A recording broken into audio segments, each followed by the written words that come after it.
站住！你是什么人？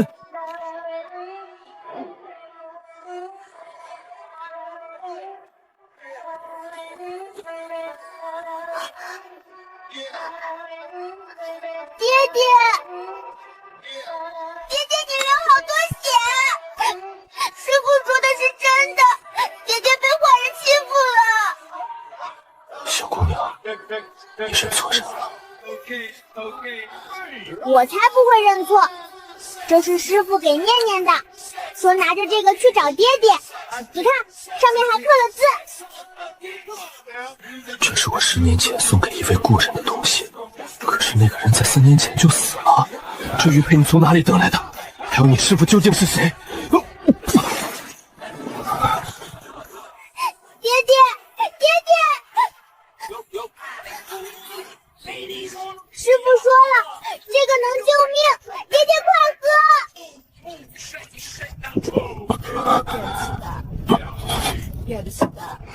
念念这里还有丹丹。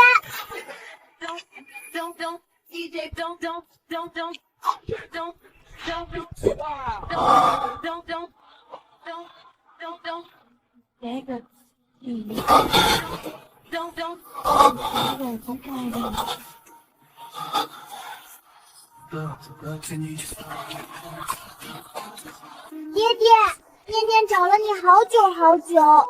师傅说你在一个很大很大的城里，有好多坏人要害你。念念下山的时候，师傅哭得稀里哗啦的。反正爹爹不许死。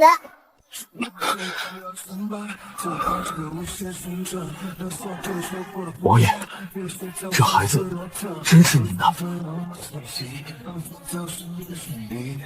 3年前变成大火，我亲手收养了那个人的遗骨。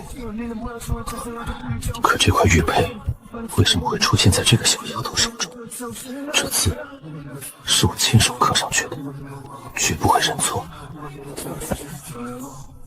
走，回京，去找那个不想让我活在这个世界上的人。你说什么？足300禁卫军，连一个中了石骨撒的半废之人都留不住。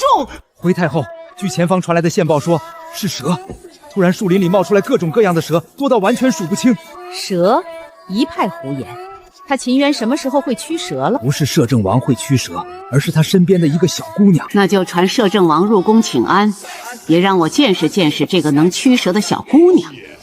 明日在贡茶里。奴才遵旨。爹爹，念念饿。等着。爹爹，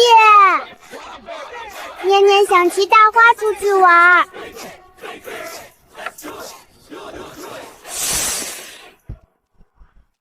不许在府里骑。大花，缩小。明日进宫面见太后，你带小姐先去休息。王爷，这孩子对外怎么说？本王的女儿安乐郡主。安乐，好听。师傅说念念的名字是爹爹取的。如果是女孩，就叫安乐，一辈子平安喜乐。念念，进宫之后不许乱跑，不许放蛇，不许吹笛笛，不许给人吃丹丹。念念知道了。爹爹，你看，大花也藏好了。把袖子放下来。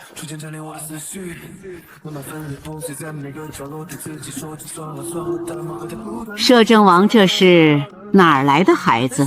臣的女儿安乐。哦，哀家怎么从未听说摄政王有了骨肉？这孩子的母亲是？太后不必过问。好，摄政王的家事哀家不多嘴。来，让哀家看看这孩子。过来，到皇祖母这里来。哼，爹爹，那个老奶奶身上好臭。不对，有药味，而且不是好药。爹爹，那个茶里面有毒。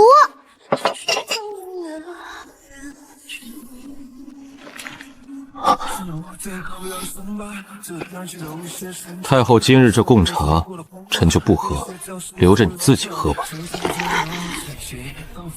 师傅说过，这颗叫真言丹，吃了的人会把心里的话全说出来。不过爹爹说了，不许给人吃丹丹。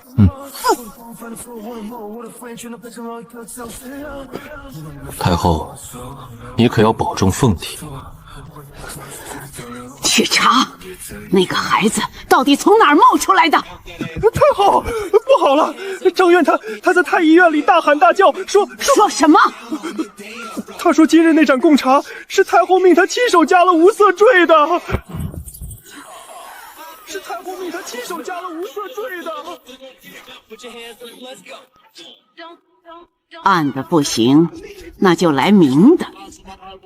来人，你指。那老妖婆真是恨不得你今天就死。先是石骨散，再是无色坠，老子就该直接带兵进京，把那老妖婆……不急，不急个屁！我要是知道是这么个情况，今天回来必定带兵进京，把那老妖婆……爹爹，好吵！你什么时候？说来话长。爹爹，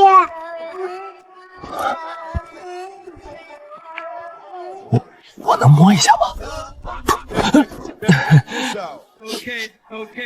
这个叔叔身上没有毒。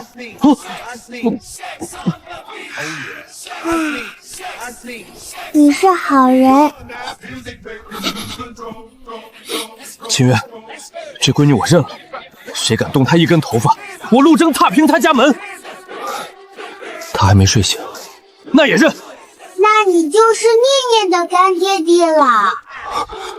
说正事，太后肯定不会善罢甘休。今天张院的事闹开了，她丢了面子，下一步一定会更狠。她还能怎么的？王爷，宫里来人了，圣旨。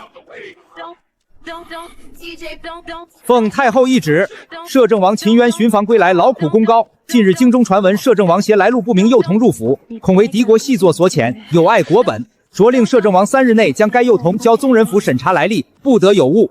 钦此。公公辛苦了。王爷，太后的意思也是为了王爷的清誉着想。本王知道了。好一个来路不明，好一个送交宗人府，那破地方进去了还能出来？他这是要拿孩子做筹码，逼你就范。爹爹，坏人又来了吗？没事。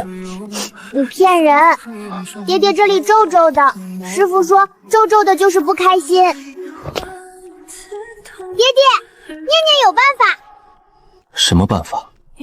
师傅说念念下山会遇到7个有缘人，黑熊叔叔是第1个，还有6个。师傅说7个有缘人凑齐了，就没有人能欺负念念，也没有人能欺负爹爹。王爷，王爷，怎么了？府门外来了个人，说是京城首富苏家的家主苏怀瑾。传闻此人从不与任何权贵来往，谁的面子都不给。他来做什么？他说他3天前做了个梦，梦见一个骑着一条青色巨蟒的小姑娘，叫他干爹，然后他就来了。第2个来啦！摄政王冒昧来访，实在是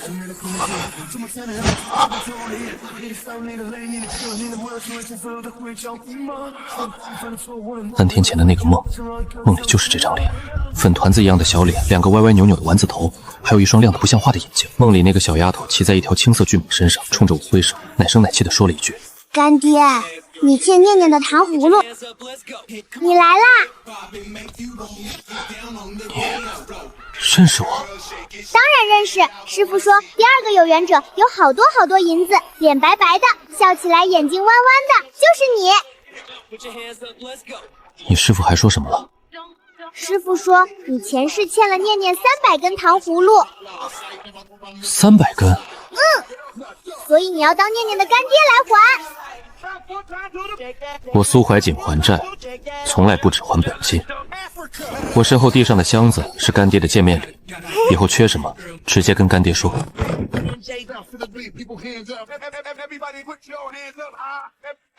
我练了15年的内功，卡在瓶颈上3年没动过的那层膜碎了，就这么被一个3岁小丫头一巴掌拍碎的。师傅说，有缘人都要摸摸头，摸了就通了。姐姐，第2个好了，还有5个。王爷，房顶上有人！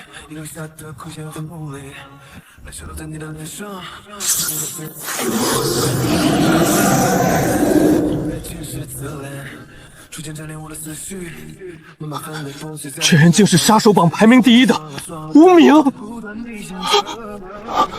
难道他是太后派来的？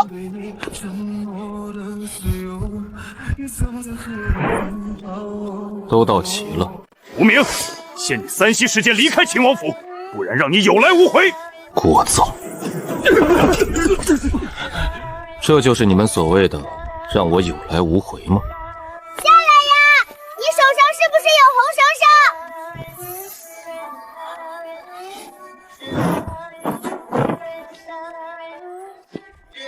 你好凶！我不是好人。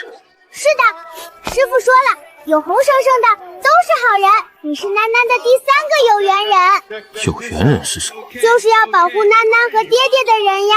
我从不保护人，我只杀人。这小丫头看我的眼神太过炙热，好像我不再是一个杀手，也不再是一个工具，而是一个人，一个被需要的人。真麻烦。我叫无名，杀手榜第1。从现在起，谁要动这个小丫头，我杀谁。太后刚下了懿旨，要在3日内把念念送去宗人府。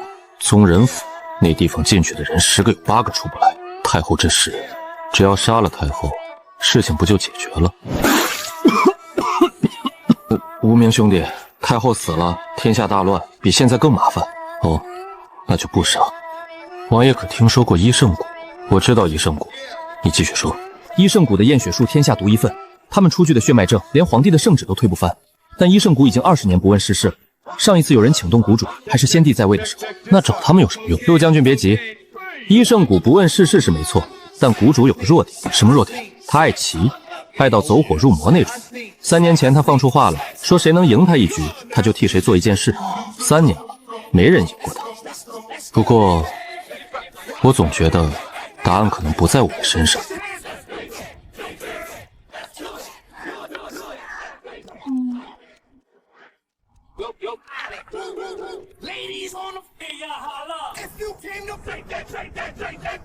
医圣谷就在山顶。等一下，这个地方也不能硬闯，不然会被药阵困住。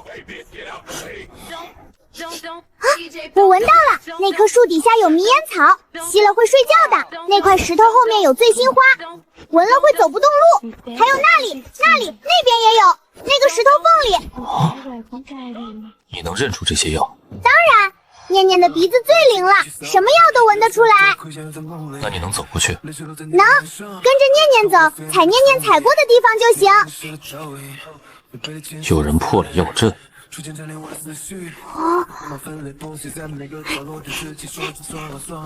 师傅，好像是个小孩儿。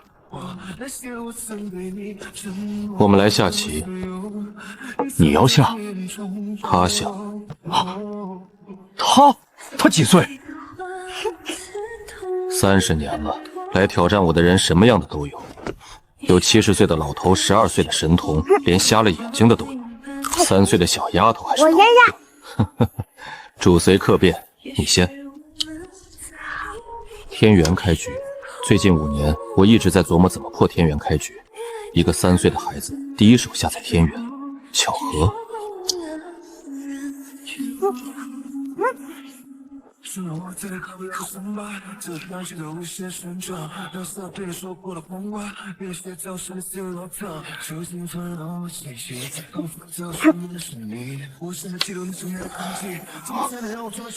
年的棋疯子，竟被一个3岁的孩子给拿捏了。下呀！我输了，你师父是谁？苏。你再说一遍，你师父叫什么？对不起，吓到你了。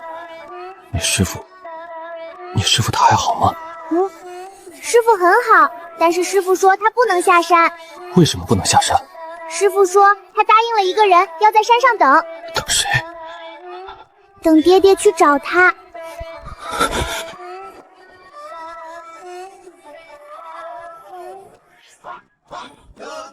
Check this out. Okay.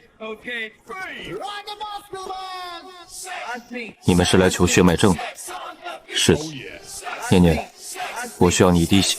扎这个手指，师傅说这个指头最不疼。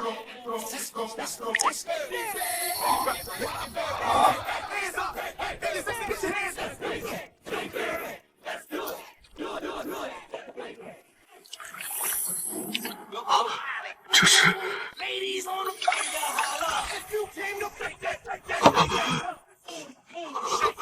这个孩子确实是你的亲生骨肉，血脉纯正。这份血脉证一次3份，一份给你，一份留在医圣谷，一份我会让人送到大理特存档。多谢，摄政王，你这个女儿一定要好好待她。她师傅把所有的东西都给她了。沈谷主，你认识她师傅？认识，但我不能说。王爷，3日之期已到，现在将安乐郡主交出来吧。赵守清，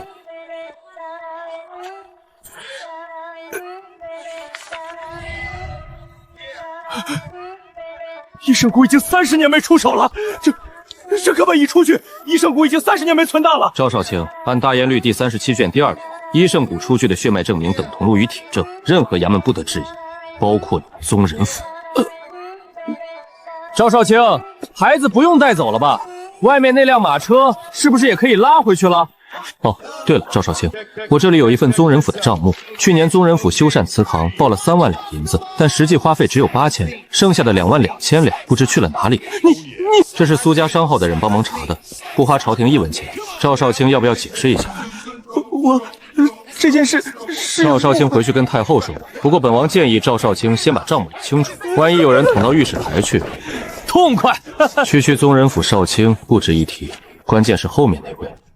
太后不会因为一张血脉证就收手，血脉证解决了明面上的问题，但暗地里太后的手段才刚刚开始。爹爹，坏人走了。走了？是念念赢了棋，坏人才走的，对不对？对。爹爹，念念厉害不厉害？厉害，我的宝贝女儿能不厉害吗？那爹爹要奖励念念，念念要吃肉肉，大块的。大燕律第37卷12条，医圣谷出具的血脉证明等同于铁证，任何微臣也是没办法呀。30年不问世事的医圣谷，居然为了3岁的孩子下山。沈无觉也出面了，杀手榜第1的无名，就连镇国元帅陆征也都站在摄政王身边。一个3岁的孩子，骑蟒蛇、驱蛇群、食毒药、迎棋局，还能把这些人一个一个拉到身边。太后圣明。去请贺先生来。太后，贺先生已经3年没有出手了，所以哀家让你去请，告诉他，这一次的目标不是秦渊，是那个孩子。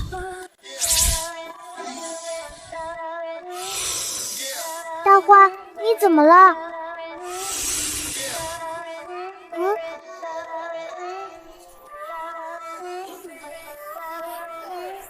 这个味道是迷药。叨叨叔叔，有坏人用了迷药。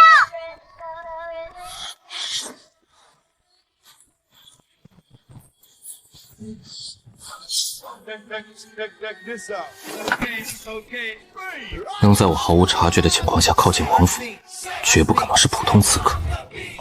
高手，对方的身法和我不相上下，短剑上的蓝光很可能是淬了毒。来者何人？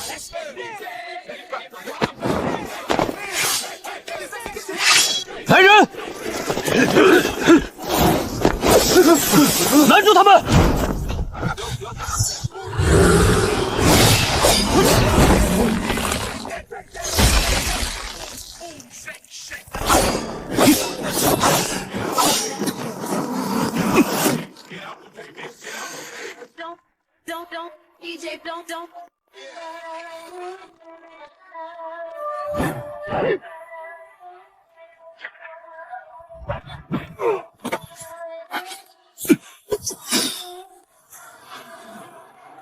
不对，他们不是来抓念念的。而是来试探王府的防卫力量。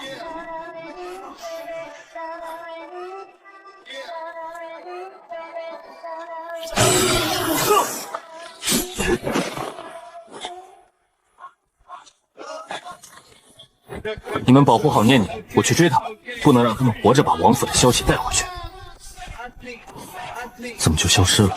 连气息都没留下，连我都追不上，他们的身手远超普通刺客。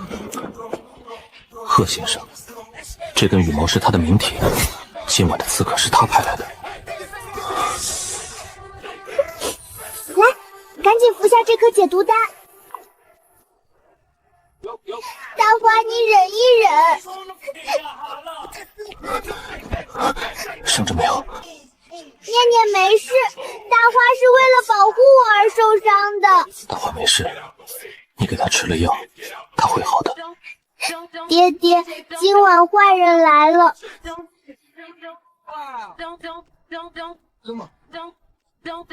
在巷子里发现的，插在树上，像是故意留下的。他今晚不是来抓人的，而是来摸底的。3个人的身法都是1流以上的刺客，今晚他们并没有全力出手，都保留了实力。那接下来呢？摸完底，下一次就是来真的了。是，而且下次不会只来3个人。王爷，石骨散的毒还压在你的身体里，你现在估摸着还有70%内力。如果贺先生亲自出手，恐怕……传闻这位贺先生的武功深不可测，但具体有多深，没人知道，因为跟他打过交道的人都死了。我们苏家的情报网查过这个人。查了3年，什么都查不到，没有来历，没有师承，没有过去，就好像这个人是凭空冒出来的。唯一能确定的是，他跟太后的关系不是普通的主仆关系，太后对他的态度更像是合作者。难道我们就要坐以待毙了吗？加强府里的防卫，死士全部到位，沈家的护卫也调一批过来。从现在起，念念身边不能离人，念念交给我，我24小时守护。王爷，府门外又来人了。谁？说是翰林院的裴大人，裴行舟。他来干什么？他说他昨晚做了个梦，梦见一个骑着青色骏马的小姑娘，叫他干爹。又来了一个。第4个来啦！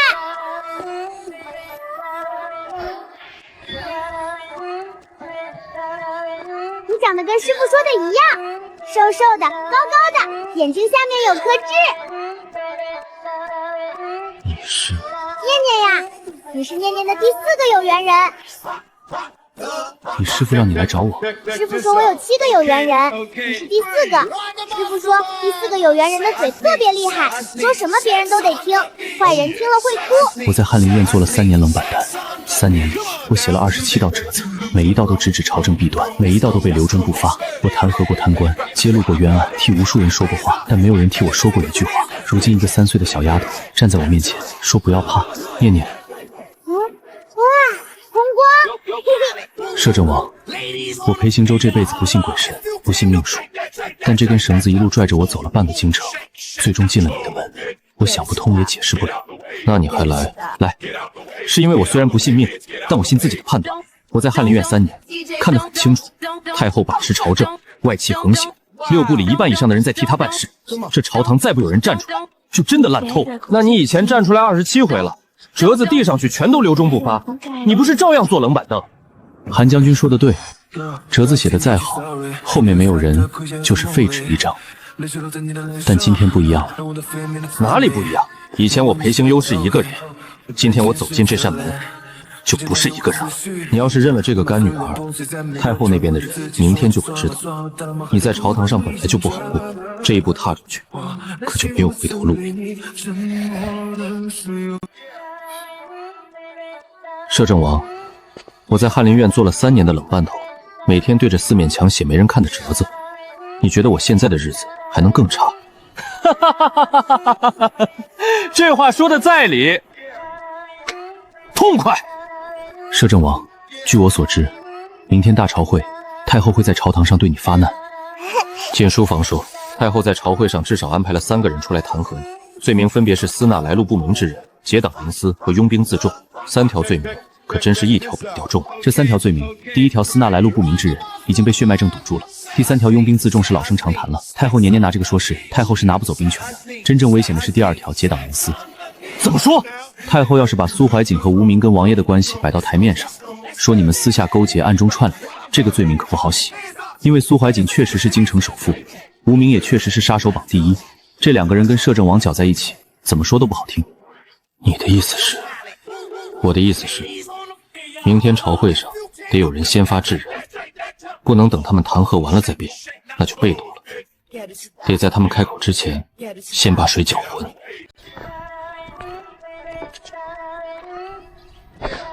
又是做梦的。摄政王，我师父是沈无教，这是他给你的信。师父让我转告你，药给了你就是给了，不用还。但洗髓丹的炼制不能马虎，8味药材的配比、火候、时辰都有讲究，炼废了就没有第2份了。此女名柳如烟，是我关门弟子，她修习医术12年，擅长毒理与药理，借持骨散的药材，千年冰锥与凤尾琛我已备好，由她带来后亲自炼药。还真是瞌睡遇到了枕头。有了这洗髓丹，你的内力就能完全恢复了。炼药需要3天3夜，期间不能断火，不能受干扰。我需要一间密室，一座药炉，还有安静。柳小姐，本王现在要去上朝，我先让管家带你去暗室，并让无名替你护法，你只管安心炼制洗髓丹。陛下，臣有本奏，臣弹劾摄政王私纳来路不明之女入府，封为郡主，实为。陛下，裴侍读，本官尚未说完。李大人不必说完了，因为臣也有本要奏，臣要弹劾李汉大人。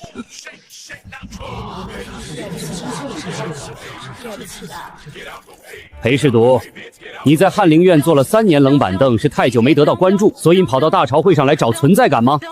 永和10年秋，曹粮入京42万担，户部造册只记了36万。李大人，这6万担曹粮去哪儿了？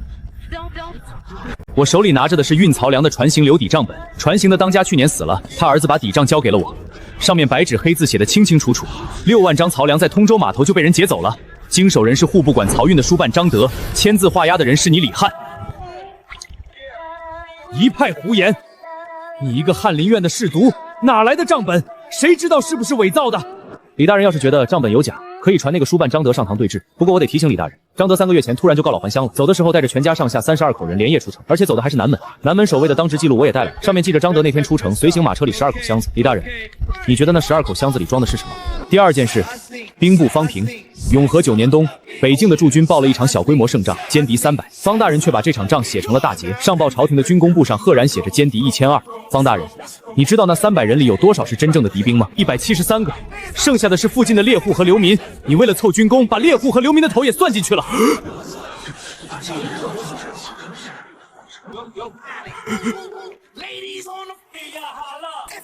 第3件事，大理寺少卿周廷玉，永和8年至永和10年，你手里经过的案子一共47件，其中有3件让你给判成冤案。洛城商人钱桥被乌商官银满门抄斩，事后查明却是诬告。清河县农户孙大牛被判杀人，但凶器上的指纹对不上。还有京城绣妇掌柜的林氏被判私通外敌，他连大字都不认识一个。你告诉我，他是怎么给外敌写密信的？这是这3户人家的遗孤写的血书，我替他们带上来了。周大人，你要不要看看？陛下，臣请旨彻查以上3案，臣手中的证据随时可供大理寺、刑部、御史台3司会陈。皇祖母，既然柳侍读有证据在手，那便一律彻查。今天就先到这里，退朝。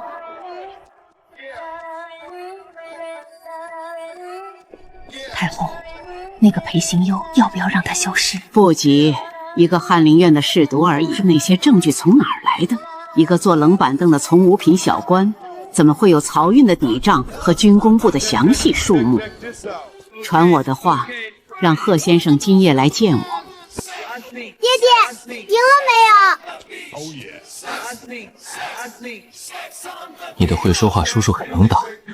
那当然，师傅说的话从来不会错。干得不错。我安排在朝堂上的眼线说了，李汉出殿门的时候脸都绿了。你这嘴确实比刀好使。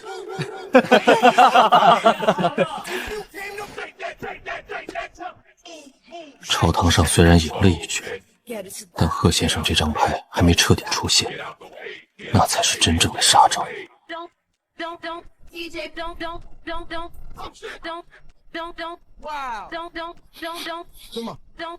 这不是迷药，是有人在用散魂香。这种香无色无味，随风扩散，闻多了人会昏迷。多久？最多1刻钟。府里的普通护卫和下人全会倒下。丹炉呢？不能断火，我已经把暗室的通风口堵住了，但我不能离开。陆征，把所有人集中到前院，用湿布捂住口鼻。是。裴行舟，你带念念进书房，把门锁上。无名，你上屋顶，看清来了多少人。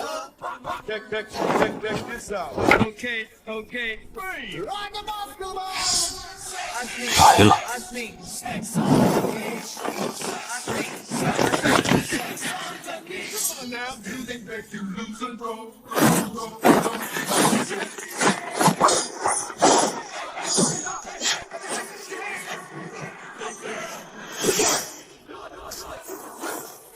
拦住他们！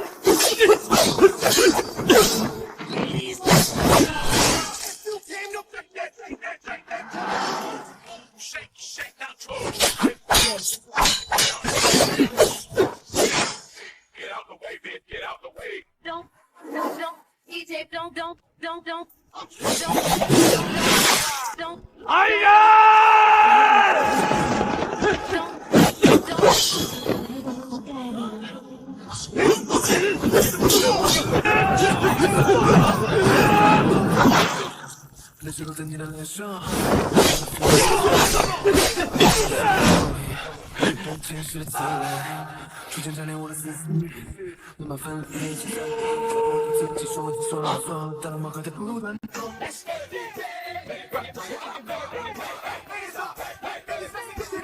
又是贺先生的人，这次来了20个，下次呢40个、80个，难道我们一直要这样坐以待毙吗？摄政王，我的人刚传消息过来，贺先生今晚没有出手，20个一流高手不过是他派来的棋子，他本来还没动。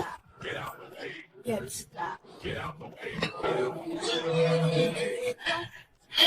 了，细碎丹成了，丹成了。服下后需运功12个时辰，期间绝不能被打断。持骨散的毒会随汗液排出，经脉修复后内力尽复，甚至可能有所突破。你确定只要12个时辰？哼，我师父的药方加上我的手艺，你还能不信？我信你师父。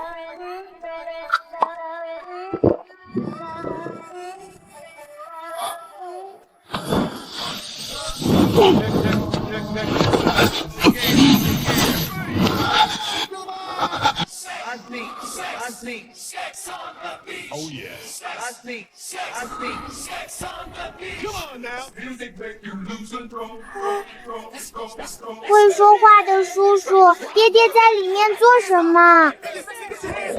吃药，吃了药就能变得更厉害。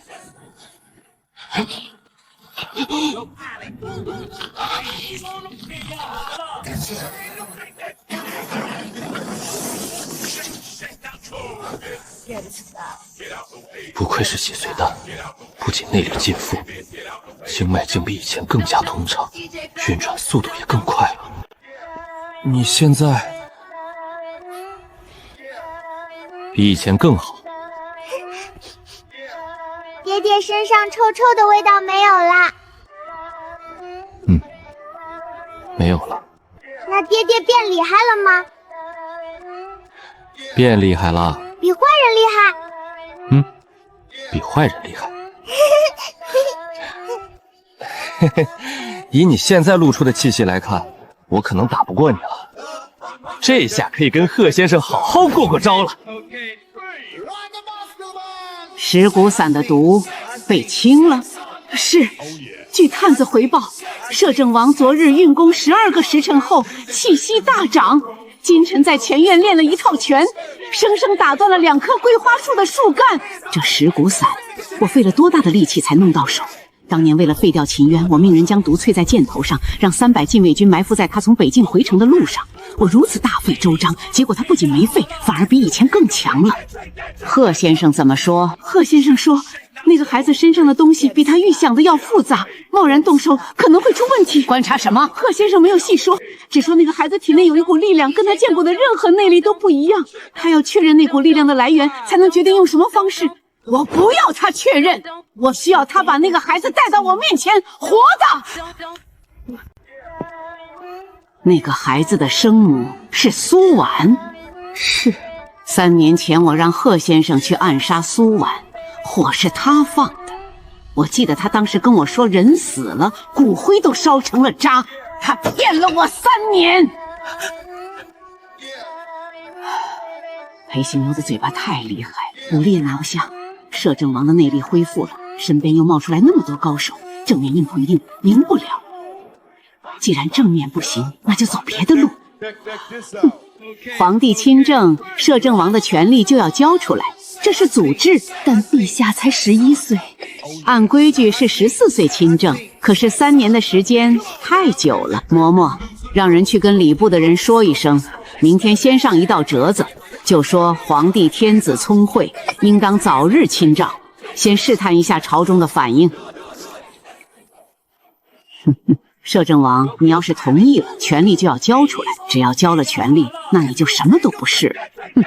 但要是你不同意，那可就坐实了练权不放、欺主专政的名头。到时候看天下的人怎么说你。爹爹，念念今天可以吃糖葫芦吗？你昨天吃过了。那前天的不算，前天那根被会说话的叔叔吃了一半。摄政王，洛城来信了。太后派人去洛城，把我的副将收买了。他现在已经是太后的人了。3000旌旗是我们最大的赌牌之一，如果副将被收买了，那这3000旌旗的调度很有可能出现问题。人可以换，但我现在不能离开京城。一离开，王府这边不用你回去，派个信得过的人过去处理。参将天柱，他跟了我12年，他娘都认我当干儿子了，绝对没问题。那就让赵天柱去。臣观陛下临朝幼以来，天纵睿知，圣学日新，身居九空而心系万民。陛下读书过目成诵，明理通达，临事沉静有度，举止端庄，颇有先帝当年英明天祚之姿。自古明君或有早慧，或有仁德，或有雄略，三者陈者寥寥无几。陛下三者兼备，创于圣明君主，壮今天下承平，百姓乐业，皆赖陛下庇佑。陛下年已11，心智早成，志识远超同辈，足堪亲理万机，统御百官。小皇帝从未读孙文定，为了权，这些人还真是什么胡话都敢说。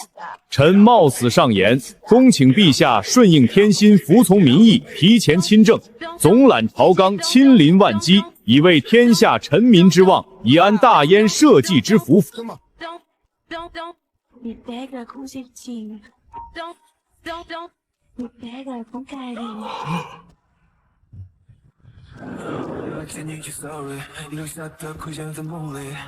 泪水落在你的脸上，让我的肺面的苍味。你回应时的到位，你背了前世的侧脸，逐渐占领我的思绪，慢慢分裂崩碎在每个角落，对自己说。臣观陛下临朝幼以来，天纵睿知，圣学日新，身居九空而心系万民。陛下读书过目成诵，明理通达，临事沉静有度，举止端庄，颇有先帝当年英明天祚之姿。自古明君或有早慧，或有仁德，或有雄略，三者陈者寥寥无几。陛下三者兼备，创于圣明君主，壮今天下承平，百姓乐业，皆赖陛下庇佑。陛下年已11，心智早成，志识远超同辈，足堪亲理万机，统御百官。小皇帝从未读孙文定，为了权，这些人还真是什么胡话都敢说。臣冒死上言，恭请陛下顺应天心，服从民意，提前亲政，总揽朝纲，亲临万机，以为天下臣民之望，以安大燕社稷之福。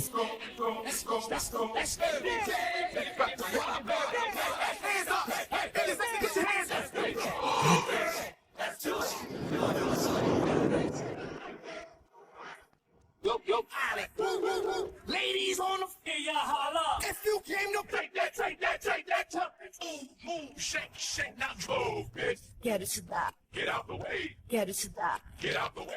折子留中不发，下次再议。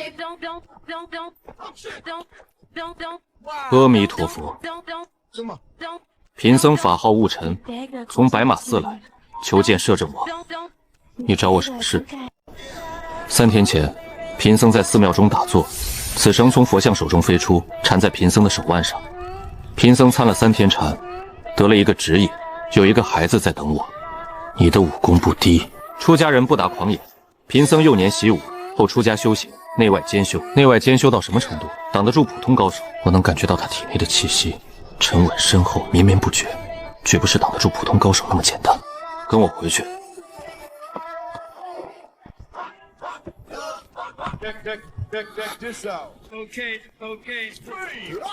为什么不让他上马车？顾晨说挡得住普通高手，其实是谦虚的说法。摄政王这样做是为了试探他的真实实力。你们文人就是弯弯绕绕多，不像我们武将。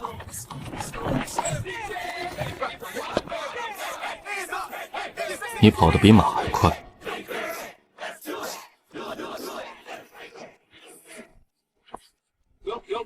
念念，你的头上没有头发。因为贫僧是和尚。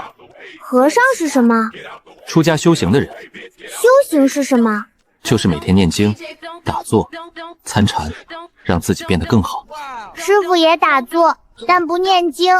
不过，师傅打坐的时候会偷偷哭。你是第6个。第6个来了，还差1个。你是哪个寺的？白马寺。以后你就住东厢房。好。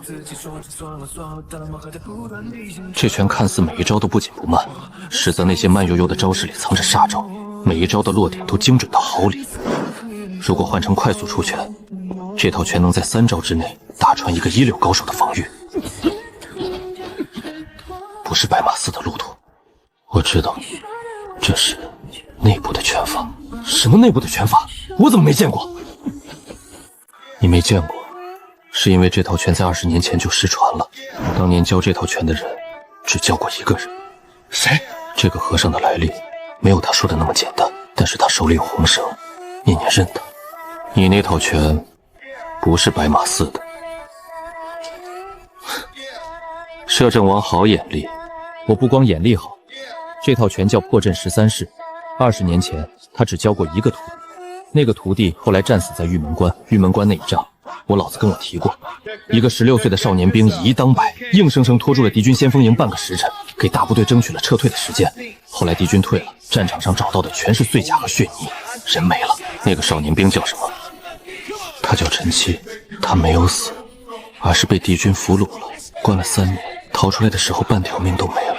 他不想回去，因为他觉得自己已经死过1次。他流浪了很多年，杀过人，也救过人，最后走进了白马寺。方丈收留了他，给了他一个法号悟辰。是，你在白马寺待了多少年？12年。方丈知道你的来历吗？知道。他怎么说？他说放下屠刀，立地成佛，但佛也有怒眼金刚。昨天你那套拳只打了3成力，摄政王真的好眼力。10成力怎么样？贫僧也不知道，出家后只打过3成。为什么？因为3成就够了。够干什么？够杀人。你教我念经吧。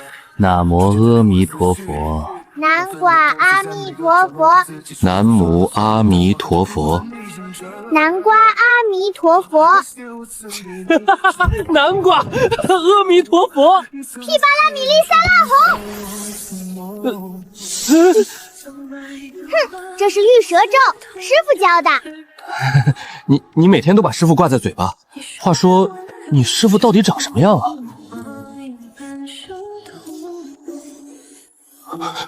这是师傅呀，师傅说，等坏人都没有了，爹爹就能来山上找师傅，然后我们就能一直在一起了。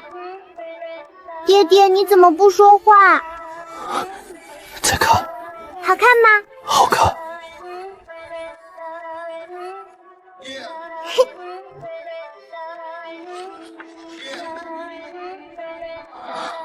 白马寺那个和尚查清楚了吗？查了，法号悟辰，12年前入寺，方丈亲自剃图，但在这之前的来历查不到，像是凭空出现的。我今年53，掌权12年，12年来我一步步把赵家的人塞进六部，塞进禁军，塞进宗人府，塞进后宫，整个大燕除了秦渊和他手底下那点人，几乎都在我手心里。可就这么一个小丫头，骑着一条蛇，不到半个月的时间，把我12年的布局一一搅乱。贺先生怎么说？贺先生说，那孩子身上的封印至少要7天才能看清，让太后再等等。他让我等了3年。3年前他说苏婉已死，如今苏不仅还活着，还生了个孩子送到秦渊手边。他骗了我3年，现在还要我等。传话给孙文定，让他明天把那道折子再递一次。另外，让赵瑜去一趟南边。南方呀，如今太师空缺，太保真又是秦渊的人，那就只有搞变太傅了。还有，派人去看着皇帝。皇帝？这孩子最近太安静了，安静的不像一个11岁的孩子。孙文定今天又上折子了，要求皇帝提前亲政，还是4人联名写的，折子上还提了迎回太傅的事儿。我知道。你知道了？就这，太傅张清远跟太后的关系？张清远不会帮太后。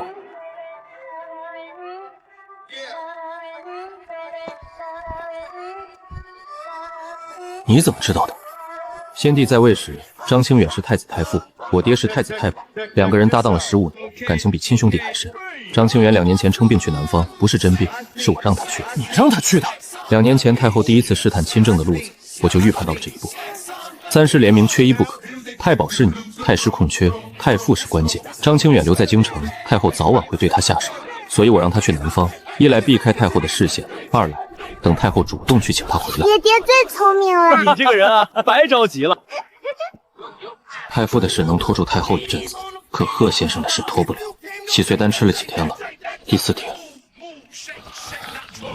我的功力虽然恢复到巅峰之上，但与贺先生交过手的人都死了，谁也不知道他的实力有多厉害。师傅说过一句话，师傅说最厉害的坏人打不过最多的好人，所以要凑够7个呀，7个好人一起上，坏人就打不过了。念念说的对，7个一起上。可第7个还没来。第7个人在一个高高的地方。多高？比房子还高，比山还高。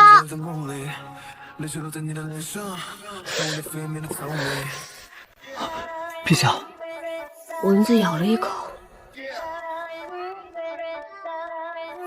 前几天这根红绳忽然就飞到我的手腕间，梦里一个小丫头坐在一条巨大无比的蟒蛇头上。快来呀，就差你了，你是第7个哦。西南方，西南方是摄政王府。太后说摄政王是权臣，迟早要篡位。可3年前我烧了3天3夜，太医院的人束手无策。但太后急的不是我这个人，而是她垂帘听政需要一个活着的。那3天里，每天晚上来看我的人是摄政王。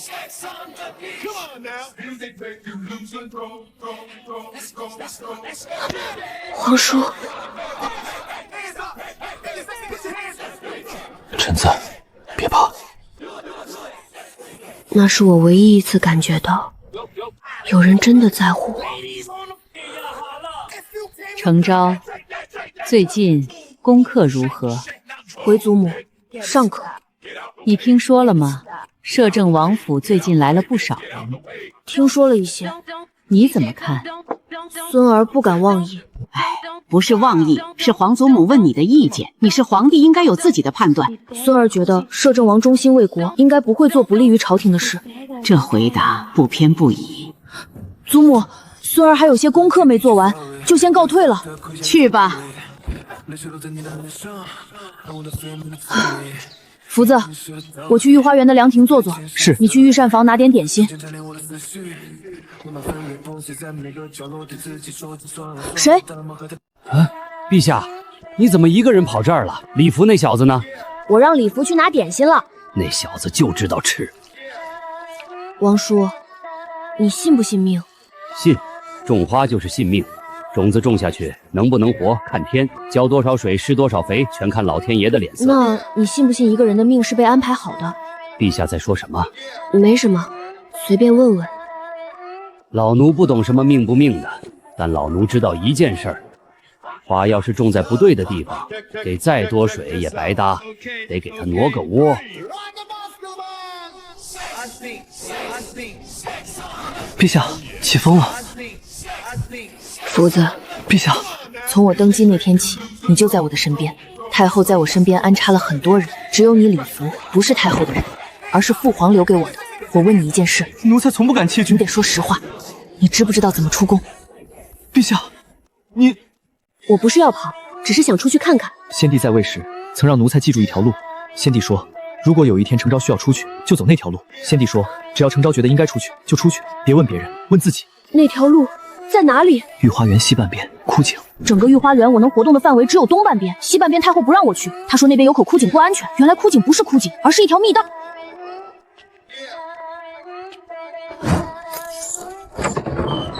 没有宫墙了。你手上有红绳。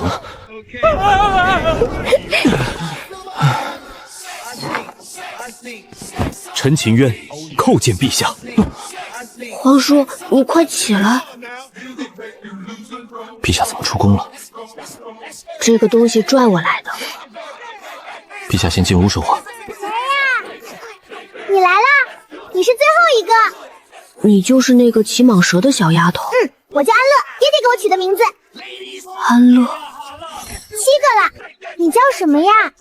念念，他是皇帝。皇帝是什么呀？就是这个国家最大的人。哦，那你比爹爹还大。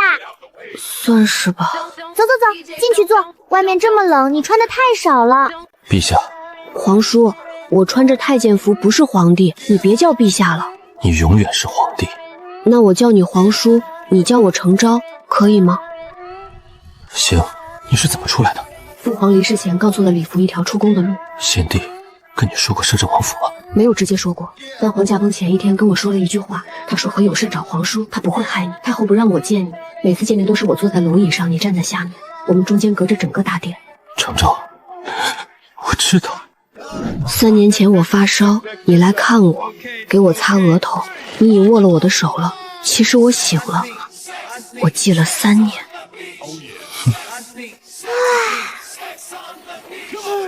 程昭哥哥好暖啊。他信你。需要我怎么做？你什么都不用做，回宫去，继续当你的皇帝。太后面前该听话就听话，该点头就点头。可是你在最大的武器就是太后以为你是她的棋子，一旦她知道你来过这里，你的日子将不再安稳。但有一件事，你得帮我。什么事儿？太后身边最近有出现什么陌生人吗？今天我去见太后的时候，感觉屏风后面有人，那个人气息很重，压得我喘不过气。那个人也许就是贺先生。你只需要做一件事，注意贺先生什么时候离开皇宫。他在皇宫里，我们就安全。他只要出宫，就说明要动手了。我怎么告诉你？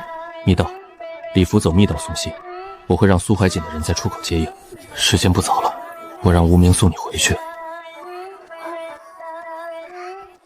真言丹吃了就只能说真话，给坏人吃的。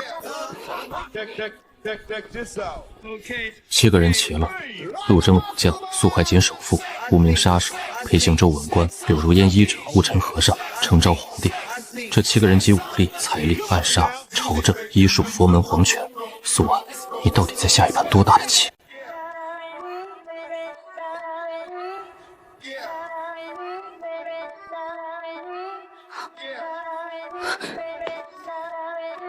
赶紧走，去密道传信，说贺先生不在宫中，而且太后刚刚提到3天后王府。是。贺先生出宫了，赶紧来一天天的提心吊胆。太后给了贺先生3天时间，3天之内他必会对王府动手。让他来，我在屋顶等他。你打不过他，贫僧可以一试。你破阵13式是中搏命拳法，专为以弱胜强所创。贫僧虽然12年未用全力，但这套拳的精髓在于，只要身后有要保护的人，就打得出来。你一个人不够，贺先生的功力在我之上。我们换个思路，贺先生这次来的目的是什么？念念，对，是念念。他上次派人来试探，发现念念能吹骨笛召唤蛇和蝎子，身边还有我们这些人。他如果直接硬碰硬，就算赢了，代价也不会小。所以他不会正面强攻。那他会怎么做？他会引蛇出洞。那我们不出去？不出去。如果他放火烧苏家商号呢？那如果他在洛城对你那3000京剧下手呢？如果他在朝堂上制造一个你不得不进宫面圣的理由呢？他有太后的资源，想制造什么理由都行。所以关键在于，在贺先生动手之前，先找到他在哪里。怎么找？他能找到。念念，你能闻出贺先生的味道吗？什么味道？上次他派人来的时候，那些人身上有没有什么特别的味道？有一股凉凉的味道，像冰块里面泡了草药，很淡，一般人闻不到，但是念念能闻到，因为师傅教过奶奶认这种药。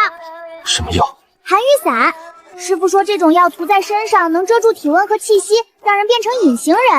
但是有一个缺点，涂了寒雨伞的人在3丈之内能被闻出来，因为药里面有一味冰舍，冰舍的味道是盖不住的哦。3丈以内，如果贺先生在3丈范围内，不管念念能不能闻到，都已经危险了。我有引导药箱，它可以把冰沫的味道放大，让探测范围从3丈扩大到30丈。念念只需要待在府中，只要贺先生靠近王府30丈以内，他就能感知到。真的？冰穴的克星是暖阳草，两者混合后气味会加强10倍。那你去把引导箱拿出来，我们试一试。耀耀姐姐，我陪你。好。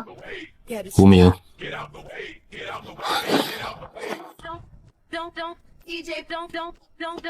这就是引导箱，你可以让人把引导箱涂抹在身上，只要在30丈之内，念念就能知道它在哪里。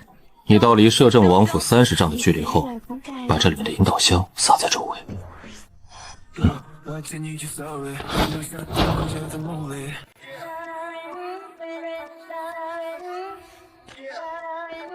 你能感觉到无名在哪个方向吗？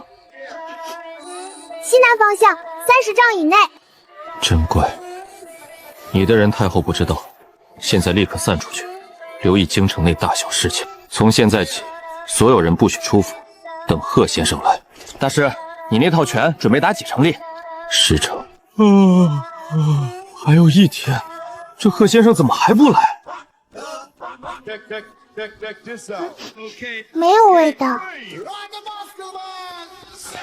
禁军换防了，由赵谦亲自带队，300禁军从东华门移驻到了宣武门，而宣武门离摄政王府最近。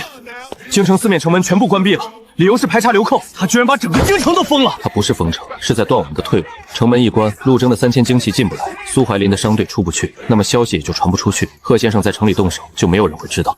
那怎么办？等，他会来的。今天太阳落山之前，他一定会来。爹爹，有味道了。在哪个方向？北边，圆圆的，但是在靠近。所有人到位。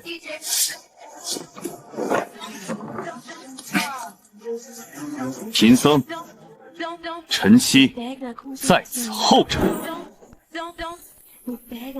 他在围墙外消失了。他把寒雨伞的药力激发了，整个人的气息完全收敛了起来。他进来了。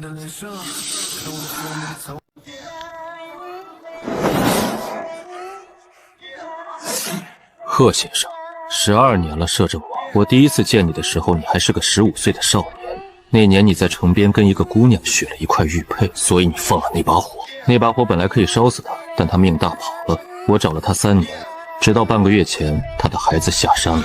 你想对他做什么？不是我想，是有些东西不该留在这个世上。那个孩子体内封着的东西，你知道是什么吗？你不知道，他的母亲也不知道。但我知道。你在说什么？我在说我师父死之前把毕生修为封在了一条血脉里，那条血脉传了2代，现在在你女儿体内封着。这是3成功力，还是10成？这才第1拳啊！破阵13式，你是陈曦。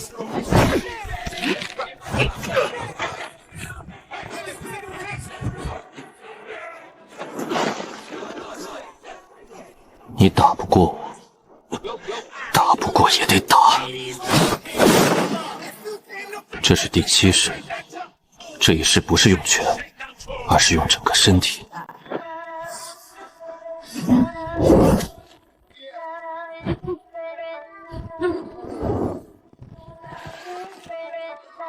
第7式，我已经20年没见过有人打出第7式了，但你也只能到这里了。他这是缩地成寸，能够把3丈的距离缩成1步。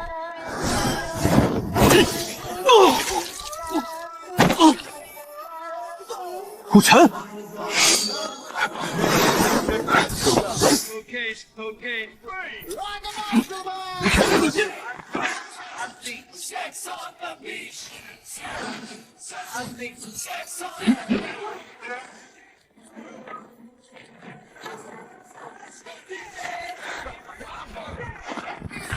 你确实变强了，但还不够。秦渊的出手。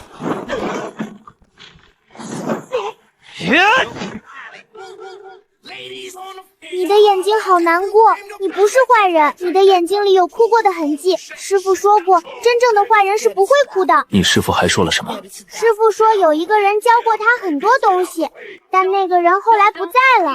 师傅说那个人很厉害，但是很孤独。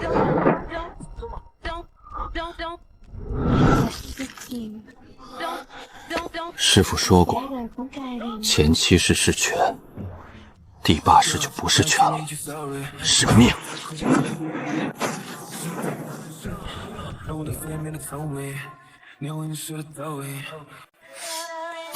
不，这不可能！先帝还是太子时，他就在太子身边，他是太子最信任的人，因为他替太子挡过7次暗杀，身上的伤疤比衣服上的补丁还要多。太子登基后他就消失了，因为先帝说他死了。于是，赢。先帝让我保护太后。先帝驾崩前3天，他说太后性子急，心思深，但不是坏人，怕秦家的权太大，怕赵教家被田家踩在脚大，不认他这个祖母。现在他身边，我留在他看着他，别让他做出不可挽回的事。你管这叫保护？他派300禁军围杀摄政王，贡茶里下毒，还要抢走念念。你到底是在替先帝看着他，还是在帮他？知道，我看着他一步步走到今天。我劝过他，那3年前的那把火呢？你亲手放的火。苏安身上有一股力量，跟他自己玩，是他血脉里天生的。那股力量如果被人利用，会引来无数人争夺。我以为烧死他是最好的办法，一了百了。你就是那个让师傅很害怕的人。他怕我。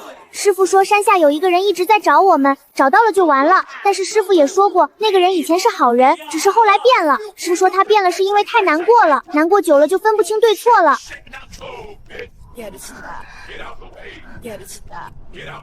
先帝让你保护太后，是，但先帝也让我辅佐皇帝。太后要杀他亲手制定的辅政大臣，要抢一个3岁的孩子当人质，要逼皇帝提前亲政。如果先帝看到今天这个结局，你觉得他会怎么想？你替先帝看着太后，是为了不让他做出不可挽回的事，但他已经做了，你没有拦。你别打了，你打不过我爹爹，加上光头叔叔，加上杀人叔叔，加上黑熊叔叔，你一个人打不过这么多人。这个孩子体内封着我师父一生的修为，我找了3年想毁掉的东西，现在就站在我面前，可他却拽着我的洗脚，叫我别打了。师父很好，但师父很想爹爹。我不打了。你要去哪儿？去做我该做的事。他走了，走了，他还会回来吗？他会回来的，因为他还没哭完。跟丢了，跟丢了就算了，也不用追。你是不是也认出了？先帝的隐晦统领，对外宣称死了20年，先帝让他留在太后身边盯着，他却帮太后做了这么多伤天害理的事情，他这到底是听令还是背叛？到底是什么事情，值得让影20年后再去做？秦渊，贺先生，不应该说是影。他既然走了，那太后那边就少了一张最大的底牌。咱们是不是可以？不急，影走了不代表太后没牌。他经营朝堂12年，禁军6部宗人府都有他的人。影只是武力上的底牌。我连一招都没接住，就被影给点了穴位。吵架叔叔不用难过，吵架叔叔会吵架就行了。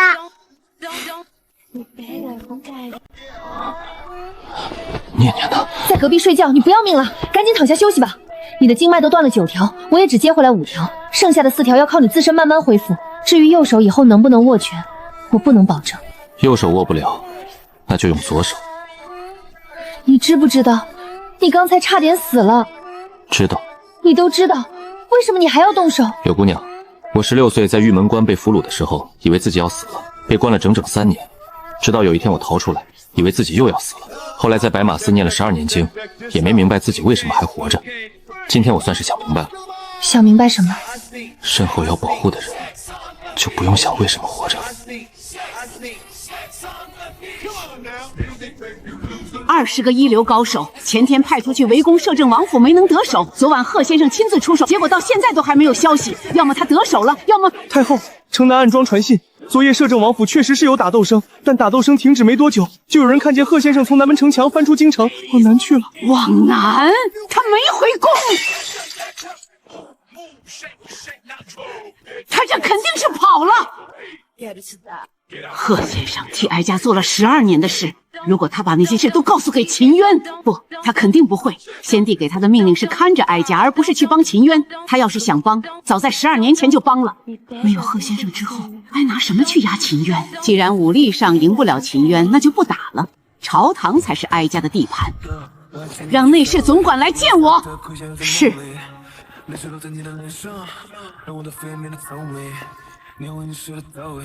奴婢参加太后。哀家现在有3件事要你去做。第一，给礼部侍郎孙文定传话，让他继续递折子，请皇帝提前亲政。这次不要4个人联名，要12个人。第二，传信给南边的赵玉，不用再找太傅张清远了，直接找当地府台，以朝廷名义强制召回。第三，安排人把消息放出去，摄政王府中窝藏杀手榜第1的刺客，来历不明的和尚，还有一个与蟒蛇为伴的3岁女童。摄长府就是一个江湖窝点，他有对朝廷图谋不轨的想法。前2条走朝堂，第3条走民间。就算秦渊再厉害，也得在乎自己的名声。百姓的嘴堵不住，读书人的笔更堵不住。奴才这就去办。颖啊颖，你到底想做什么？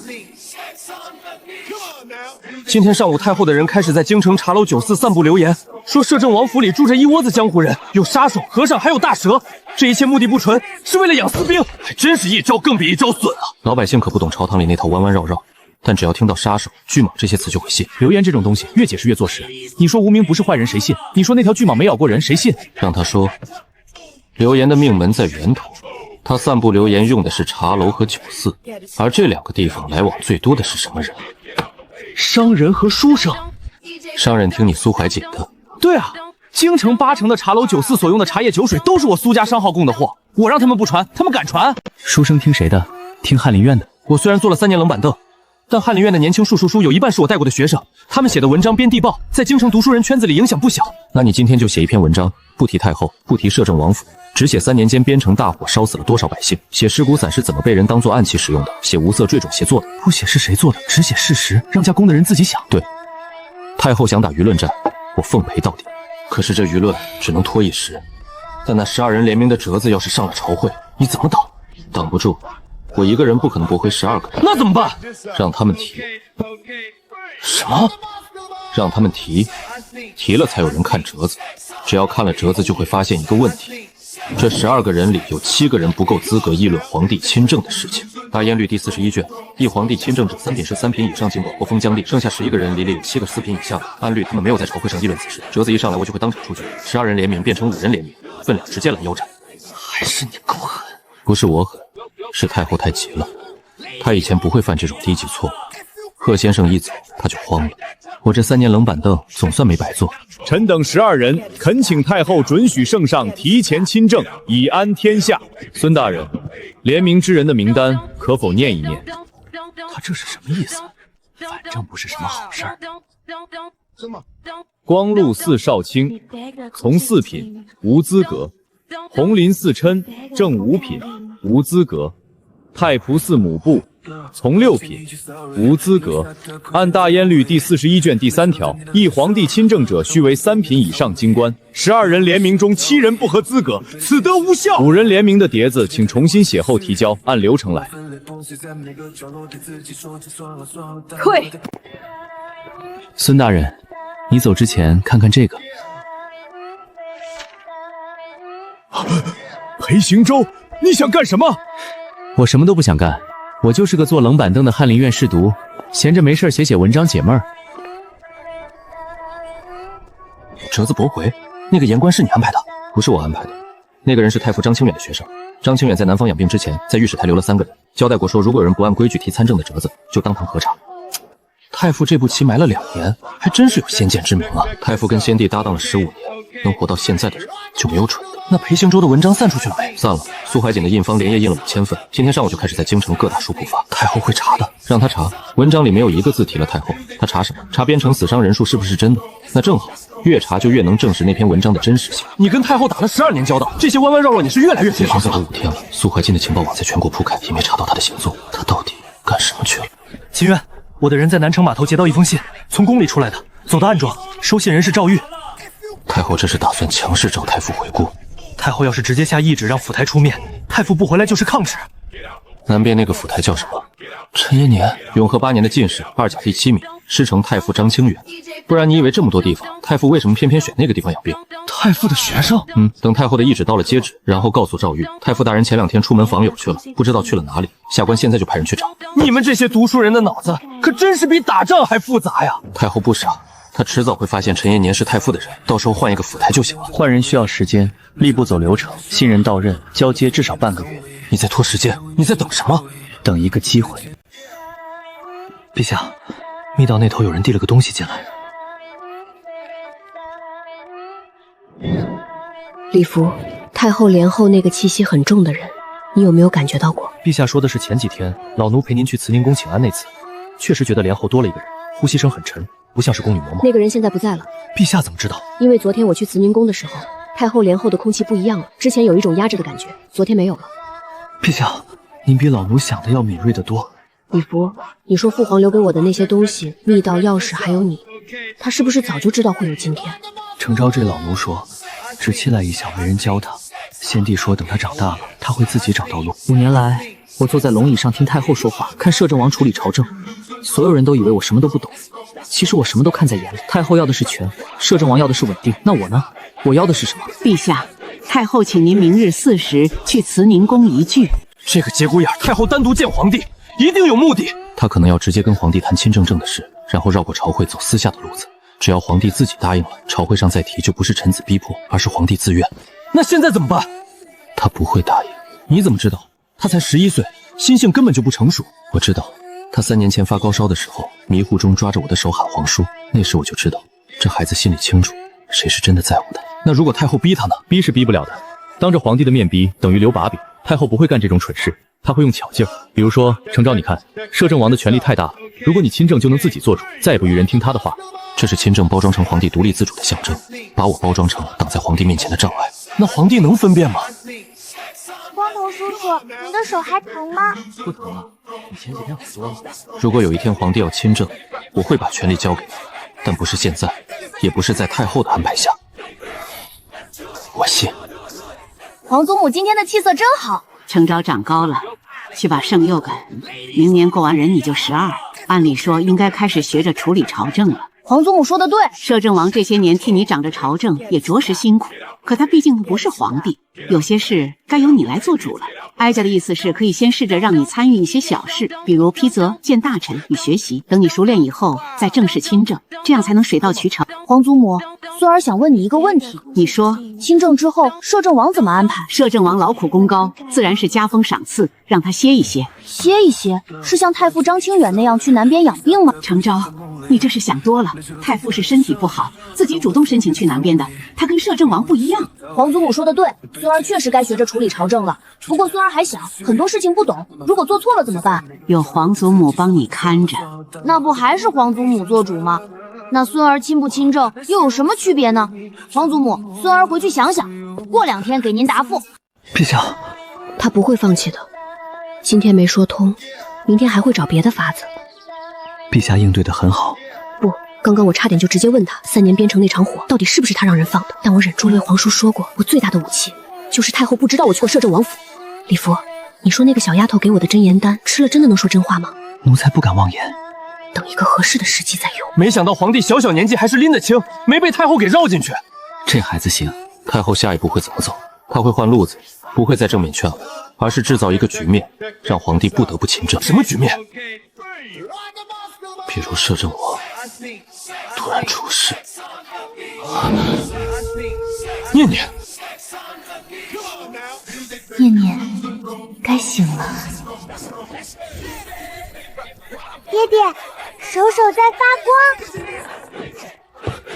念念，这不是内力，而是真气，是一种我从未接触过的沉稳浩大，像深海地下的暗流，安静但又不可抗拒的力量。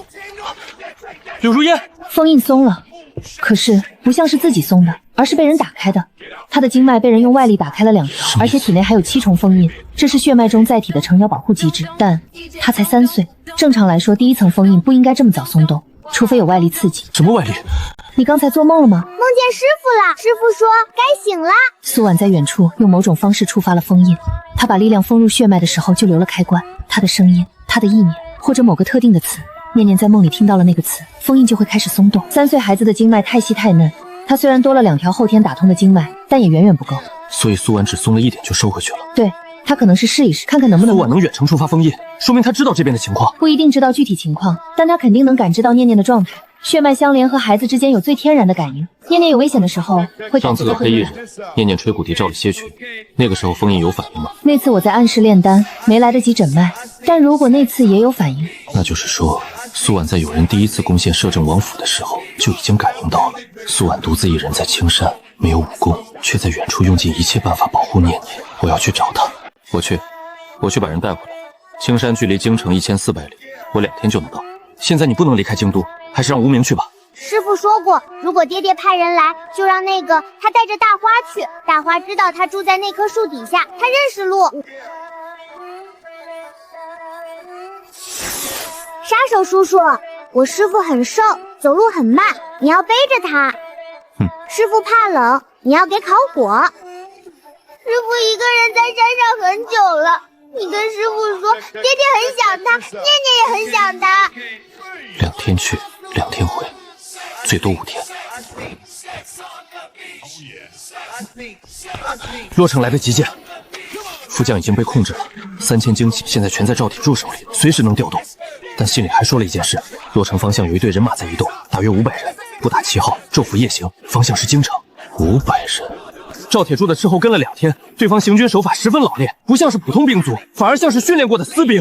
太后手里能动用的兵力就是禁军和城防营，禁军统领赵谦在京城走不开，城防营更不可能调出来。赵家，太后娘家赵家在北方有庄子，庄子里养了多少人，没人查过。500私兵进京，他想干什么？念念体内封印松动的事，太后不可能知道。但贺先生走了之后，太后手里没有能对付我的高手，他只能走数量。500私兵入城，加上300禁军，再加上城防营，他在调兵为辅。 动兵就是谋反，他不会挂自己的名字，他这是下了一盘大棋。先是散布流言，说摄政王府窝藏刺客，结交匪类，图谋不轨，然后以清君侧的名义，打着保护皇帝的旗号动兵。清君侧这3个字一旦喊出来，朝中7强派全部会倒向太后，没人敢在这种时候替你说话。那怎么办？500私兵7天内就能到京城，把他们拦在城外。怎么拦？城门归城防云管，城防云归太后管。城防云归皇帝，太后垂帘听政用的是皇帝的名义。 皇帝一道旨意就能调换城门守将。你要让皇帝下旨，可他才11岁，太后不会让他碰这种事情。太后不让他碰，但大燕律里没有任何一条说皇帝不能直接任命城门守将，一份手令就够了。一份手令换掉南门守将，赵家私兵从北边来，肯定要为了掩人耳目从南门进城。只要把南门守将换成我们的人，500人进不来。我这脑子，今天就把消息传给皇帝，让他明天找机会盖章。留给我们的时间不多了，无名走了，府里少了一把刀，戊辰的神手还没好，能打的只有5分，所以我要在5天之内。 让太后知道一件事，什么事儿？她赢不了。陛下，这份手令一旦盖章，可就回不了头了。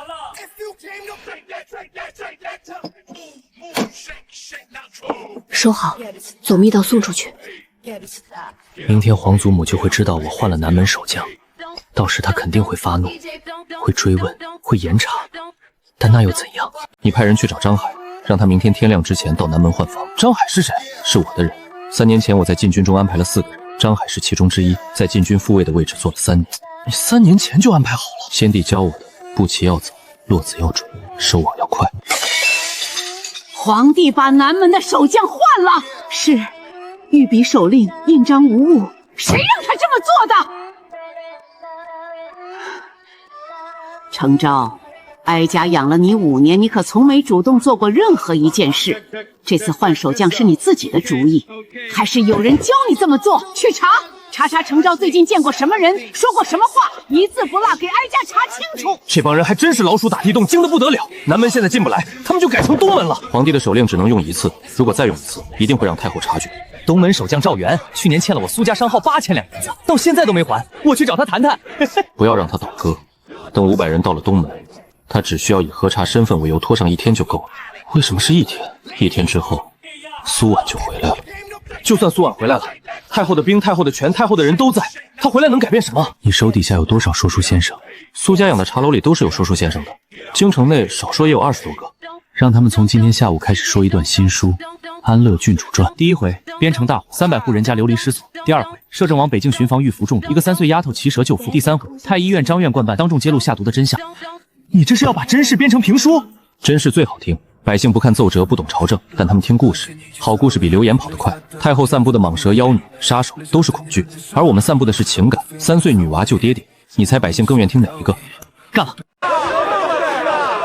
话说一个3岁的女娃坐在一条大蟒蛇的头上，她手里拿着骨笛，勇闯敌军营地，只为救父。那3岁女娃是福星，不是妖怪。能和大蟒蛇待在一起的人，能是什么好东西？和大蟒蛇在一起怎么了？人家是为了救父亲，不是干什么丧尽天良的事情。你这么厉害，你怎么每天还和我这母老虎在一起？我错了，我错了。你看把孩子吓的，让他笑呢。难得有件高兴的事情，我笑笑怎么了？500人已经到了东门，他们在东3里外的林子里扎营，等天亮就要进京了。这么快？他们这是提前了整整1天啊！他们没走大路，而是从山间小路绕过来的。那我现在去找赵元。我虽然欠苏家商号8000两银子，可这也不能成为我胡作非为的理由啊！我也不为难你，你只需要让那500人晚1天进城，那8000两银子的债就一笔勾销。那500人是什么人？你不需要知道他们是谁，只需要以核验身份为由，让他们晚进京1天，就能不还那8000两，还能得我苏怀深的一个人情。这个买卖，你可不亏。行，还真是白捡一个大便宜。这些人一看就不是好人，拦着他们不进京，可是我的本分。把你们的路易、货单和身份文寄给我。我们是北京赶路，没时间让你一个个的查。朝廷有令，今日排查流口，进京必须逐人核验，下官也没办法呀。我们是赵家的人，你想清楚再说。下官可不认识什么赵家，下官只认朝堂的规矩。你们要进京，就必须逐一核验。派人去给太后传信，让赵谦带200禁军去东门协助城门守将核验身份。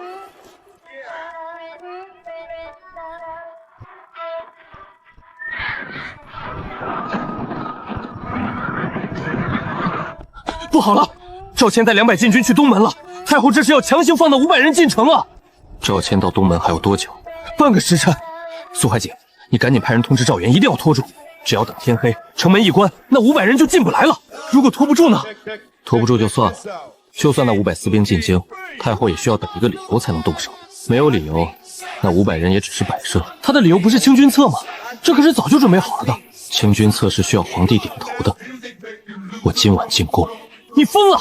太后现在巴不得你进宫，她现在手里有赵谦的300禁军，加上赵家的500私兵，你进宫不就等于送死吗？她不敢对我怎么样，她现在需要的是一个活着的摄政王，站在朝堂上主动交权，不是一个死掉的摄政王。而且杀了我，你会反，苏怀瑾会翻脸，裴兴楼的文章会满天飞，他承受不起。那你进宫干什么？我去见皇帝，有些事情需要当面说。小心点。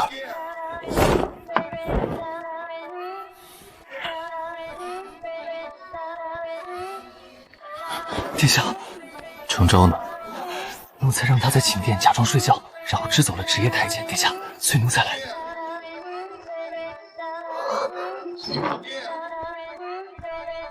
皇叔，臣见过陛下。皇叔不必行礼。皇叔你怎么来了？太后今天派赵谦去了东门，现在城里到处都是他的人。我知道，有些事情必须当面说。那你还来？程昭，你知道太后要做什么吗？皇叔终于叫我名字了，他终于承认我了。太后让我亲政，是为了把你架空，然后他通过我来管朝政，这样就比垂帘听政更名正言顺。那你知道他为什么不直接废了我吗？因为你手里有陆将军的3000精皮，有一个京城首富苏怀瑾，还有裴行舟在朝堂上的声音，废了你，这些人都会反。他需要你活着，主动交权，才能把这些人一个一个收拾掉。程昭，我今天来是想问你一件事。什么事？你到底想不想亲政？想，但不是现在。也不是在他安排的方式下。我想等自己真的能做主的时候再亲政，我不要他在背后提线。你知道的，那一天可能还很远。我等得起。念念之前给了你一颗真言丹，我需要你在一个特定的场合用它。什么场合？好，臣先走了，陛下保重。皇叔，那天在摄政王府，你说我最大的武器就是太后不知道我去过你那里，但今天你来皇宫，如果被发现，不会被发现。皇叔，那个小丫头，她下次能来宫里吗？会的，等这些事了了，我带她来看你。我从来没有在早朝会上说过一句自己想说的话，明天开始，我要说了。大花怎么还不回来呀？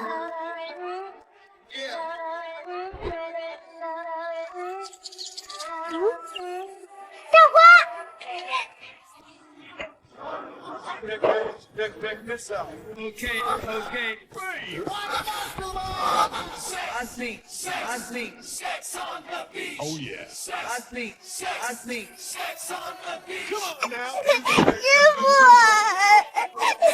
念念乖，我回来了。3年了。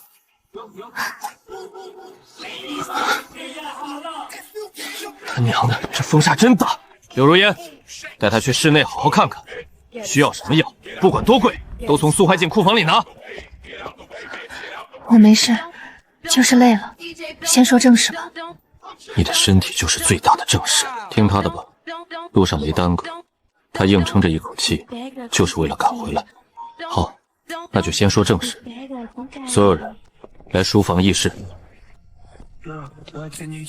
3年前那场火是尹放的，果然是他，这个吃里扒外的狗东西。不，他不是太后的人，而是先帝的人。他放火烧我，不是为了太后，而是为了我血脉里封存的东西。我的血脉里封存着一股力量，这件事只有先帝和尹知道。这股力量太强大，也太危险。尹认为它不该存在于世上，所以他想毁了我，一了百了。那你是怎么？我早就已经察觉到有人在暗中监视我，所以提前在院子下面挖了一条通往城外的地道。火起的时候，我躲进了地道。那具遗骨是我早就准备好的，一个病死女奴的尸体，我骗过了他。那你这3年，我躲进了青山，那是大燕最偏远的地方，没人会找到我。我在那里生下了念念，并将她养大。那你为何不联系王爷？我不能。尹既然能找到我一次，就能找到我第2次。我当时已经没了武功，所有的力量都封存在了念念的血脉里，我成了一个普通人。如果我联系你，只会把他引过去，到时候我们3个谁都活不了。我把所有能教的都交给了念念，刃药、下棋、玉蛇，还有那些丹药，我给他铸了一身铠甲。时机成熟后，我让他拿着玉佩下山找你，是因为我知道尹迟早会再出手，我不能再躲了。把他引到京城，引到你身边，这里有你们，才是最安全的地方。那7根红绳是我做的，那股力量虽然被封存，大人还能懂有一丝。我用3年的时间，将那一丝力量编进了7根红绳里，他们会自动寻找那些与念念有缘并且心存善念的强者。我不知道他们会找到谁，但我相信他们找到的一定是能保护念念的人。鹰已经走了，他被念念的话点醒，也可能是有别的打算，暂时不会再是我们的敌人。他会回来的，他效忠的是先帝，不是太后。当他发现太后的所作所为已经危害到大燕的根基，危害到先帝唯一的血脉时，他会做出正确选择。现在最大的敌人只剩下太后了。所以决战的地点不在摄政王府，而在朝堂。明日的大朝会就是我们和他摊牌的时候了。陆征，你今晚去一趟南门，告诉张海，让他的人换上便装，混在出城的百姓里，天亮前在城外10里坡集结。你的意思是，太后想关门打斗，那我就给他来个里应外合。苏怀瑾，你的人脉广，让你手下的说书先生今天加一场，就说先帝遗孀苏氏，贤女安乐郡主，沉冤得雪，明日将上朝面圣，气搞天下。什么？现在就把消息放出去？那太后岂不是有时间准备了？我就是要让他准备。他以为他手里有兵有朝臣，可他最大的依仗是礼义，垂帘听政，辅佐幼主，这是他的礼义。可如果他被证明是一个为了权力谋害忠良遗孀、追杀皇亲国戚的凶手了，他的礼就塌了。裴行舟，下官在。你那篇《大燕律》第41卷释义，今晚就送到所有3品以上官员的府邸上，再附上一封信，就说摄政王秦渊明日将在朝堂上请陛下亲政。摄政王，你要主动交权？对，但不是交给太后，是交给皇上。我要让满朝文武都看清楚，练网权位的到底是谁。我要让那些摇摆不定的墙头草知道该往哪边倒。无尘、无名，明日进宫，你们二人一左一右，护着苏婉和念念，不管发生什么，他们都不能有事。阿弥陀佛。你布了3年的局，把所有人都送到了我身边，现在该我出手了。明天我们一起去了结这一切。你说什么？再说一遍。回太后，城里的说书先生都在说那个今天下午没死，回了摄政王府，明天摄政王还要带着个小郡主上朝面圣。苏婉，他真的没死。颖呢？他不是说亲眼看着苏婉烧成了灰吗？他骗了哀家，他骗了哀家整整3年。他回来又怎么样？一个失踪了3年的女人，谁知道是不是真的？秦渊说是就是吗？他这是妖言惑众，扰乱朝纲。太后圣明。秦渊还放出话来，说明日要在朝堂上请陛下亲政。太后，他这是要伏地抽亲啊！他主动交权，把陛下推到台前，那我们再逼迫陛下，就成了与陛下为敌，满朝文武都不会答应的。哀家知道他想得美，他以为这样就能赢了吗？哀家经营了12年，岂是他们说翻盘就能翻盘的？赵谦，末将在。你立刻带人把皇宫的4个门全部封锁，从现在开始，一只苍蝇也飞驰出去。明日早朝，所有官员只许进，不许出。是。你在哀家太和殿两侧的最可靠的人，只要哀家摔了杯子，你们就冲出来，把秦渊和他的同党就地格杀。太后，这可是在太和殿啊，当着文武百官和陛下的面。那又如何？到时候就秦渊挟持苏氏母女，图谋不轨，意图逼宫谋反。哀家是为了保护陛下，才不得不痛下杀手，谁敢不信？末将遵旨。还有你那500私兵，让他们今晚就换上禁军的衣服，进宫里埋伏起来，人多才压得住场面。是。太后，这么做风险太大了，万一不成，那可就是谋逆大罪呀！不这么做，难道等死吗？秦渊已经把刀架在哀家的脖子上了，哀家还能退吗？不是他死，就是我亡。哀家还有一张牌没打。太后指的是程昭。他毕竟是哀家养大的，也是哀家的亲孙子。只要哀家控制住他，让他亲口下旨说秦渊谋反，那哀就还是占着理的。到时候陆征那3000兵马就算进了城，也是叛军。你去把陛下请过来，就说哀家身体不适，让他过来侍疾。今天晚上他就住在慈明宫，哪儿也不许去。老奴这就去。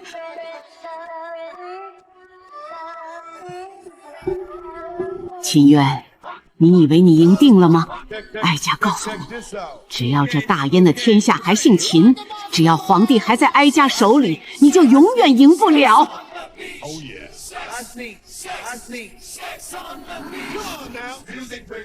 你这是拿命在赌啊！要是再晚回来半个月，你就不是回摄政王府了，而是直接进地府了。只要能看到他们父女，就算是死了，也值了。呸呸呸！说什么胡话！有我柳如烟在，你想死都难。给我好好躺着，明天还有一场硬仗要打呢。为什么不告诉我？为什么不相信我能保护你们？不是不相信，是我怕我的出现会成为你的软肋，会让太后用来拿捏你。你一个人没有牵挂，她反而拿你没办法。你不是我的软肋，你和念念是我的铠甲。都过去了，明天之后一切都会好起来的。我会给你和念念一个真正的家，一个再也没有人可以伤害他们的家。睡吧。都准备好了吗？都准备好了。弹劾他外戚赵教家贪赃枉法、草菅人命的折子，一共7份，证据确凿，只要一上朝，就能让他们永不翻身。好，辛苦了，早点休息吧。爹爹，我们这是去打坏人吗？对，我们去把那个老妖婆打跑，以后她就再也不能欺负我们了。楠楠会保护爹爹和师傅的。我还是有些担心程昭，他毕竟还是个孩子。放心吧，他比我们想象的要坚强，而且我已经把那颗真言丹的使用方法告诉他了。今天他会给太后一个大大的惊喜。摄政王，太后有旨，今日早朝为安全起见，所有官员只可单人入宫，不得携带家眷。他也算家眷。王爷，您这是什么意思？你要带2个江湖草莽入宫吗？这不合规矩。规矩，本王就是规矩。秦渊，你眼里还有没有王法？拦住他们！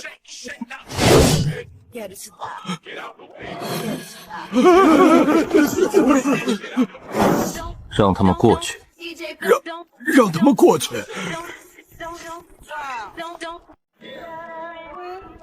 摄政王，你今日早朝迟到了半个时辰。是苏轼，真的是苏轼，他不是3年前就死于边城大火了吗？还带着一个来历不明的女人和2个江湖草烂擅闯金殿，是何道理？你眼里还有没有朝廷法度？还有没有陛下？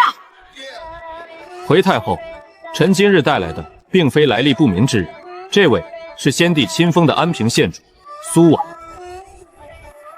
3年前，他遭奸人所害，险些命丧火海，九死一生才逃出升天。今日，臣带他上殿，就是要请陛下做主，为他沉冤昭雪。一派胡言！苏轼3年前已死，人尽皆知。太后还曾下旨追封，你现在随便找个长得像的女人就说是苏轼，分明是欺君罔上。就是，此女定是假的，是摄政王找来混淆视听的。李侍郎、方郎中，你们说苏县主是假的，可有证据？这还用证据吗？他3年前就死了。你们又如何确定3年前死的就一定是真的苏县主呢？户部侍郎李翰利用职权贪没漕粮，倒卖官盐，3年间共计贪没白银37万两。这里是账本，每一笔都记得清清楚楚。兵部郎中方平克扣军饷，虚报兵额，倒卖军械，致使北境守军衣蔽体，食不果卧。这里是北境3位将领的联名血书。周少卿，你3年前审理的一桩冤案，将无辜之人屈打成招，害得人家破人亡。不知你是否还记得，那户人家就姓苏。够了，裴行舟，你休要血口喷人，转移视线。之前是有3司会审去查，现在说的是苏轼的真假问题。秦渊，你以为废了几个官员就能证明这个女人是真的吗？你拿不出铁证就是欺君。谁说我没有铁证？一圣谷谷主沈无绝可以为我们作证，他亲手验证过我们的血脉。好一个摄政王！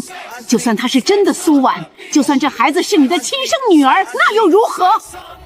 你今日的所作所为，结党营私，排除妒忌，带兵闯宫，桩桩件件都是谋逆之罪。来人！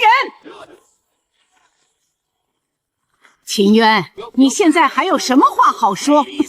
哀家今日就要当着文武百官和陛下的面清君侧，诛国贼！太后，你这是要造反吗？你睁大眼睛看清楚，是你结党营私，带兵闯宫在先。哀家这是在保护陛下，清除你这个祸乱朝纲的奸臣。陛下，你都看到了，摄政王狼子野心已经不把您放在眼里了。今日哀家就是拼了这条性命，也要为您铲除此驴。皇祖母，您说皇叔谋反，可有证据？证据？他带兵闯宫，这难道还不是证据吗？可朕并未看到皇叔带兵，朕只看到了皇祖母您在没有朕旨意的情况下，私自调动禁军，包围了太和殿，还将刀剑对准了朕的皇叔大燕的摄政王。陛下，你这是什么意思？你是在质疑哀家吗？哀家这么做都是为了你，为了大燕的江山社稷呀！是为了朕，还是为了您自己？皇祖母，您说的话到底有几句是真的？李翰，你告诉陛下，哀家这些年是不是为了他殚精竭虑？是不是为了大燕呕心沥血？是啊，陛下，太后她老人家为了您日夜操劳，都清瘦了许多。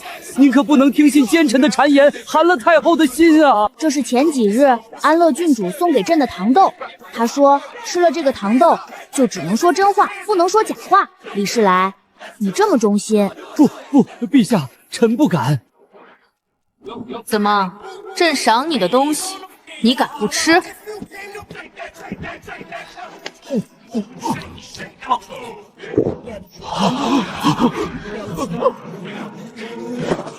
李翰，朕再问你一遍，皇祖母这些年到底是为了谁？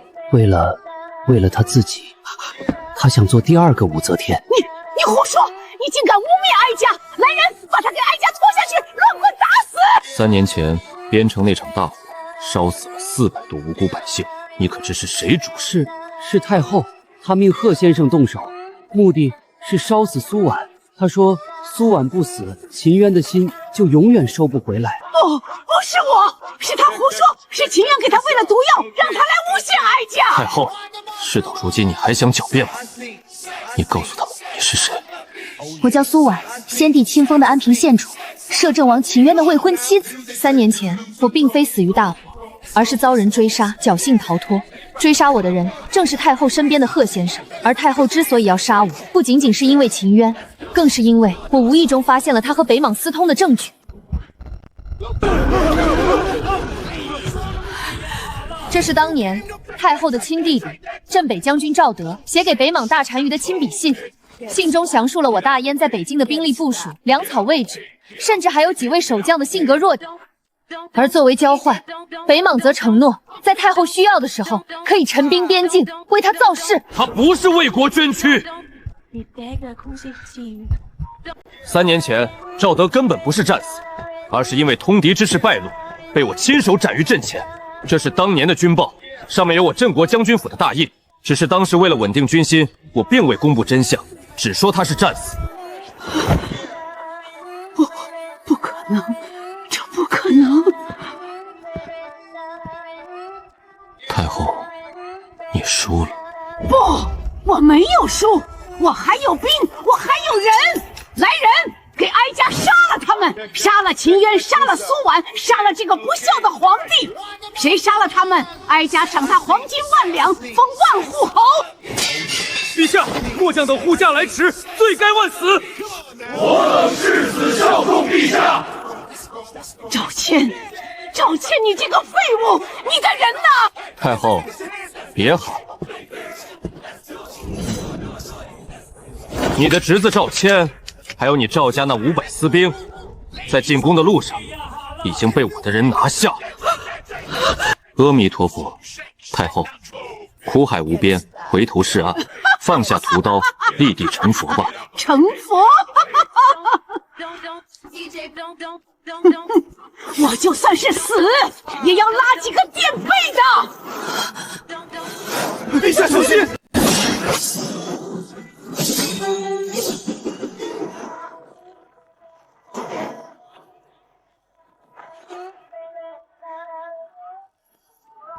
程昭，别怕，都结束了。皇叔，陛下，您今天做得很好，您是一位真正的皇帝。程昭哥哥不哭，坏人都被我们打跑了。臣翰林院侍读学裴行舟恭请陛下亲政，重整朝纲，还我大燕一个朗朗乾坤。臣等恭请陛下亲政。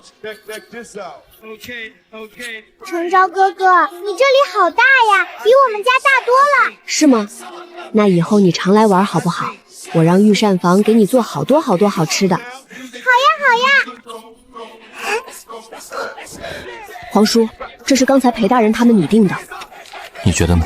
这个陈御史虽然也曾附和过太后，但他今天在朝堂上是第一个站出来支持裴大人的。而且他的罪行也只是收了些银子，并没有害过人。我觉得可以从轻发落，给他一个将功补过的机会。还有这个赵谦，虽然罪大恶极，但他毕竟是禁军统领，在军中还有些威望。如果直接杀了他，可能会引起军心不稳，不如将他流放3000里，永不回京。你说的很好，就按你的意思去办吧。皇叔，我知道我现在还什么都不懂，这个皇帝也做得磕磕绊绊，以后朝堂上的事还要多多拜托您和几位叔叔了。程昭，你是君，我是臣，辅佐你是我的本分。你只要记住一点，做皇帝最重要的是要有一颗人心，要懂得分辨是非，要永远把百姓放在第一位。只要你做到了这些，你就是一位好皇帝。我记住了。咦，那是什么呀？在发光。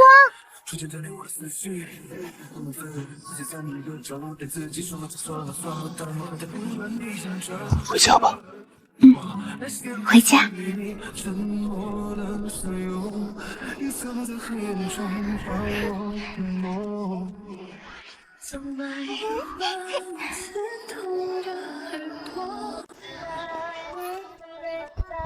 爹爹，你又去打坏人吗？不是打坏人，是去上班。上班是什么？就是去做事。那师傅说的挣饭吃是不是也叫上班？你爹爹是去给皇帝哥哥帮忙。哦，那你早点回来。师傅说今天教我写字。好。苏姑娘，该喝药了。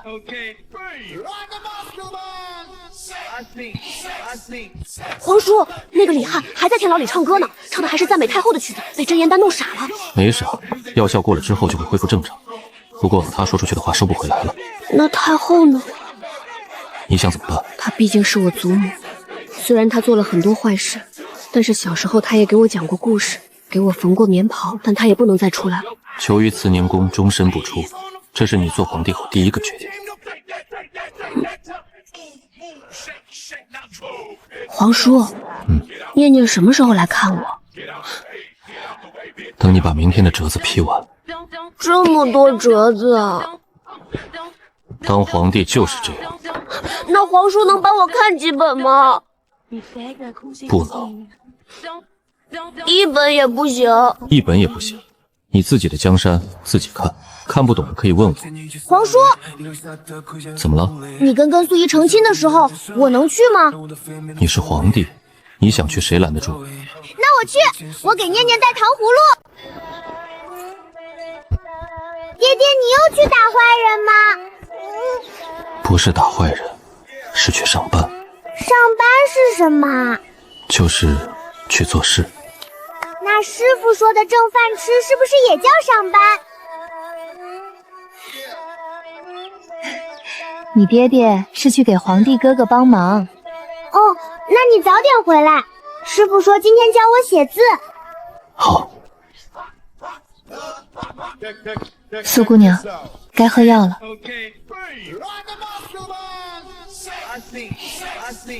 皇叔，那个李翰还在天牢里唱歌呢，唱的还是赞美太后的曲子，被真言丹弄傻了。没傻，不过他说出去的话收不回来了。那太后呢？你想怎么办？她毕竟是我祖母，虽然她做了很多坏事，但是小时候她也给我讲过故事，给我缝过棉袍，但她也不能再出来了。囚于慈宁宫，终身不出，这是你做皇帝后第一个决定。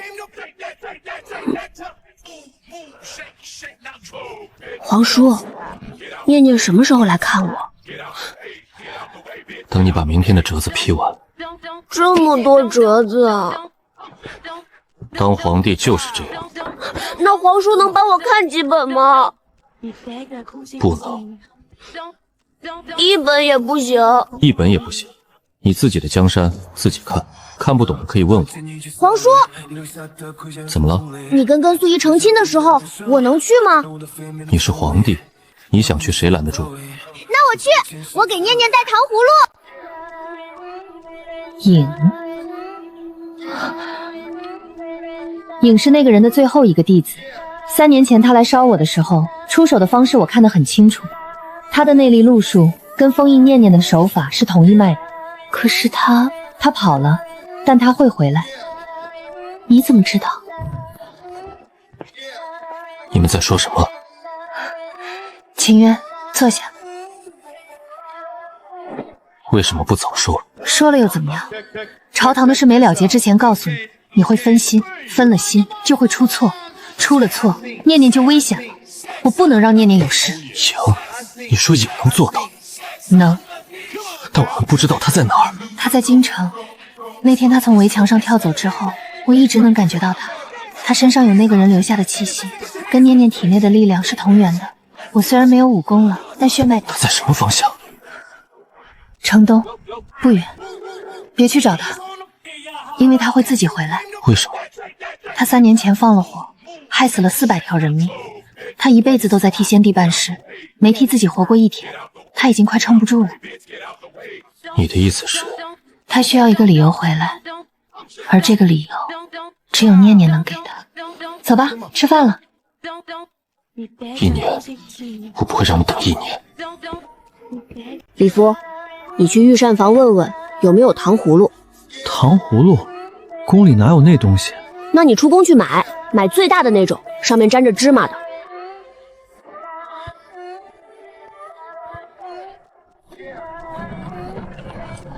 爹爹，这里好大呀，比山上大好多。这是皇宫。皇宫，程差哥哥的家吗？是。他一个人住这么大的家，那他晚上怕不怕黑？ Check this out. Okay. 成交哥哥，给你的，上面有芝麻的那种。好甜。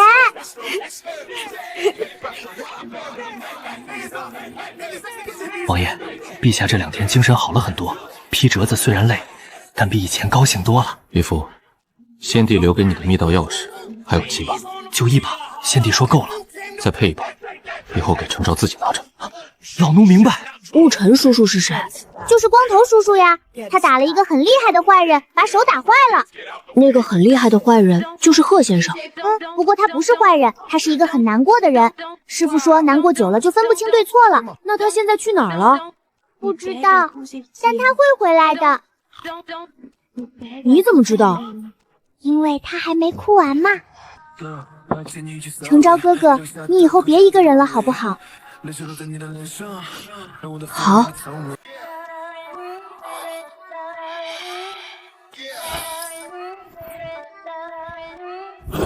见过主上。去城东挨街挨巷的找一个脸上有疤、穿灰白衣服的中年人，找到了不要靠近，回来报信。是。你下次来的时候，能不能把那条大花也带来？我想看看它。好呀，它就在这里呢。蛇！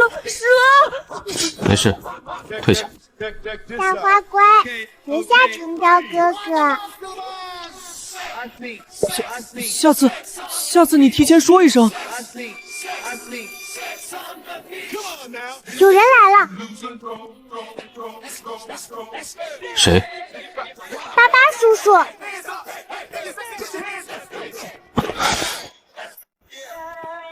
我该做的事做完了。什么事呀？先帝让我记得太后12年来所有事，一件不落，全在这里面。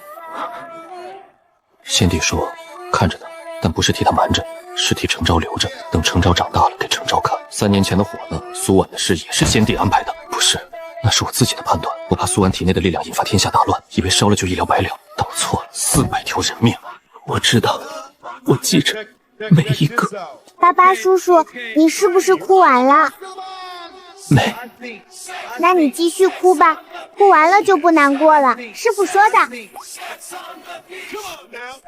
让他进来。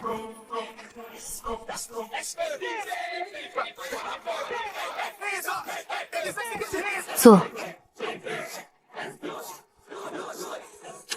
不说那些，我找你来不是听你赎罪的。我的丹田空了，你会还原术。你怎么知道我会？你是师祖的最后一个弟子。你女儿得配合，她体内的7重封印是自保机制，外人碰了会反弹。她不会反抗你的，你身上有师祖的气息，封印任你。我欠你的。你欠的不是我，你欠的是那400条人命。做完这件事之后，你去北境处理赵德旧部，处理完回来给程昭当护卫。好。念念，进来。巴巴叔叔，你的手好暖呀。种子种下了，丹体里有了根基。还原术可以继续推进，只要按时服药运功，半年之内可恢复5成。5成够了。够不够不是你说了算。做完了。北京的事，你什么时候去？明天。太急了，歇2天再走。不能等。赵德的旧部要是闹起来，陆将军的精气得调去北边，京城就空了。我去把事情了了，他就不用分心。师父病倒了。他多大年纪了？67。他把凤尾参和千年冰蕊都给了你，那是他保命排毒的药材。我立马安排人去找凤尾参和千年冰蕊。凤尾参在南郡深山，千年冰蕊在北境雪线之上，都不是短时间能找到的，而且品质够好的，几年都未必能碰上1颗。钱不是问题，不是钱的问题，是时间。你回青兰山照顾你师傅，苏婉这边有隐卫种下的根基，药方留下几颗。可是里面是洗髓丹剩余的药材，不多，但有几味跟沈无酒的排毒方有重合，这些你带走。拿着，凤尾参和千年冰蕊，我继续让人找，找到了直接送青兰山。耀耀姐姐要走啦。姐姐的师傅生病了，姐姐得回去照顾他。给你的师傅吃，师傅说绿色的最厉害，给最需要的人。别哭了，耀耀姐姐，哭了就不好看了。他把绿色的丹药给了柳如烟。那颗丹药叫续命丹，用的是我最后一丝力量，练了整整2年，本来是留给念念保命用的。你不心疼？他比我想的更好。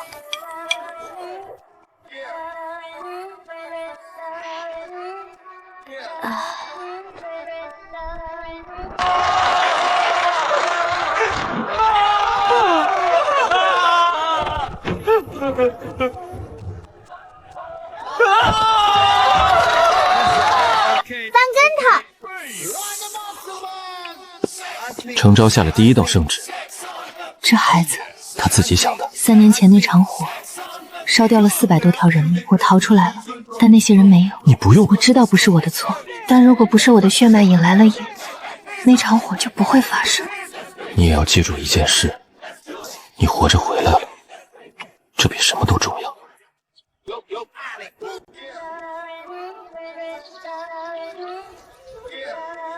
师傅好好看。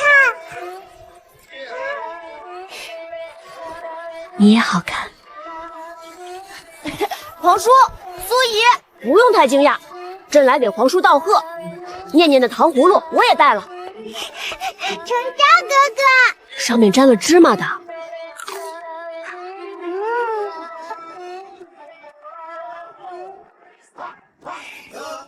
爹爹，你拉师傅的手啦！吉时到了。1拜天地，2拜高堂，夫妻对拜。程昭哥哥，你看，大人好奇怪，弯个腰有什么好哭的？赵德旧部300余人已全部缴械，首领陈哥巨降死于阵前，余部120人愿归降，已交由当地守将看管。另查获赵德通敌信函原件37封，替我给那个孩子带句话，他说的对，哭完了就不难过了。300多人的旧部，他一个人就收拾了。他的实力远不止于此。你要让他回来给皇帝当护卫。先帝的人回到先帝的儿子身边，天经地义。唉，睡不着。今天的药换了方子，更苦了。早点好起来，我就能把今晚的洞房花烛补上了。我在想，我是不是把他教得太好了，好到他连保命的东西都舍得给别人。这不好吗？好也不好，好在他心里有别人，不好在他心里没有自己。那以后就换我们替他想自己。你母亲的师傅到底是谁？你们真想知道？他没有名字，或者说他的名字被抹掉了。20年前他死的时候，下令把所有跟他有关的记录全部销毁。为什么？因为他留下的力量太大了，大到足以改变天下。他怕有人为了争夺这股力量而生灵涂炭，所以把力量封入血脉，传给了我的母亲，然后抹掉了自己的一切痕迹。他是什么人？他是大燕的开国太师。120年前，大燕立国，太祖皇帝身边有一个人，他一个人的力量顶得上千军万马，世人称他为太师。一个是影，一个是我的母亲。然后他把全部修为灌入我母亲的血脉后，自行作杀。他活了120年，念念体内封着的就是这股力量。对，传了2代，从我母亲到我，又从我到念念。那念念长大以后，力量是力量，人是人，用这股力量是来救人还是杀人，取决于人本身。师父病情已稳，续命丹服下后当夜退烧，3日后便能下床行走。师父醒来第一句话问的是念念，他说欠念念一盘棋，等身体好了再下。师父让我转告王爷，那个人不止一个弟子，还有事要面禀，待师父恢复后同回京城。顾晨叔叔，你看我写的月字好不好看？歪了一点。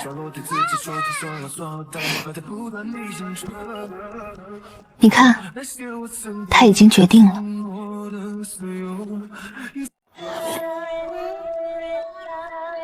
巴巴叔叔，你今天就要走了吗？去给程哲哥哥当保镖。算是。那你能不能帮我带话给他？说。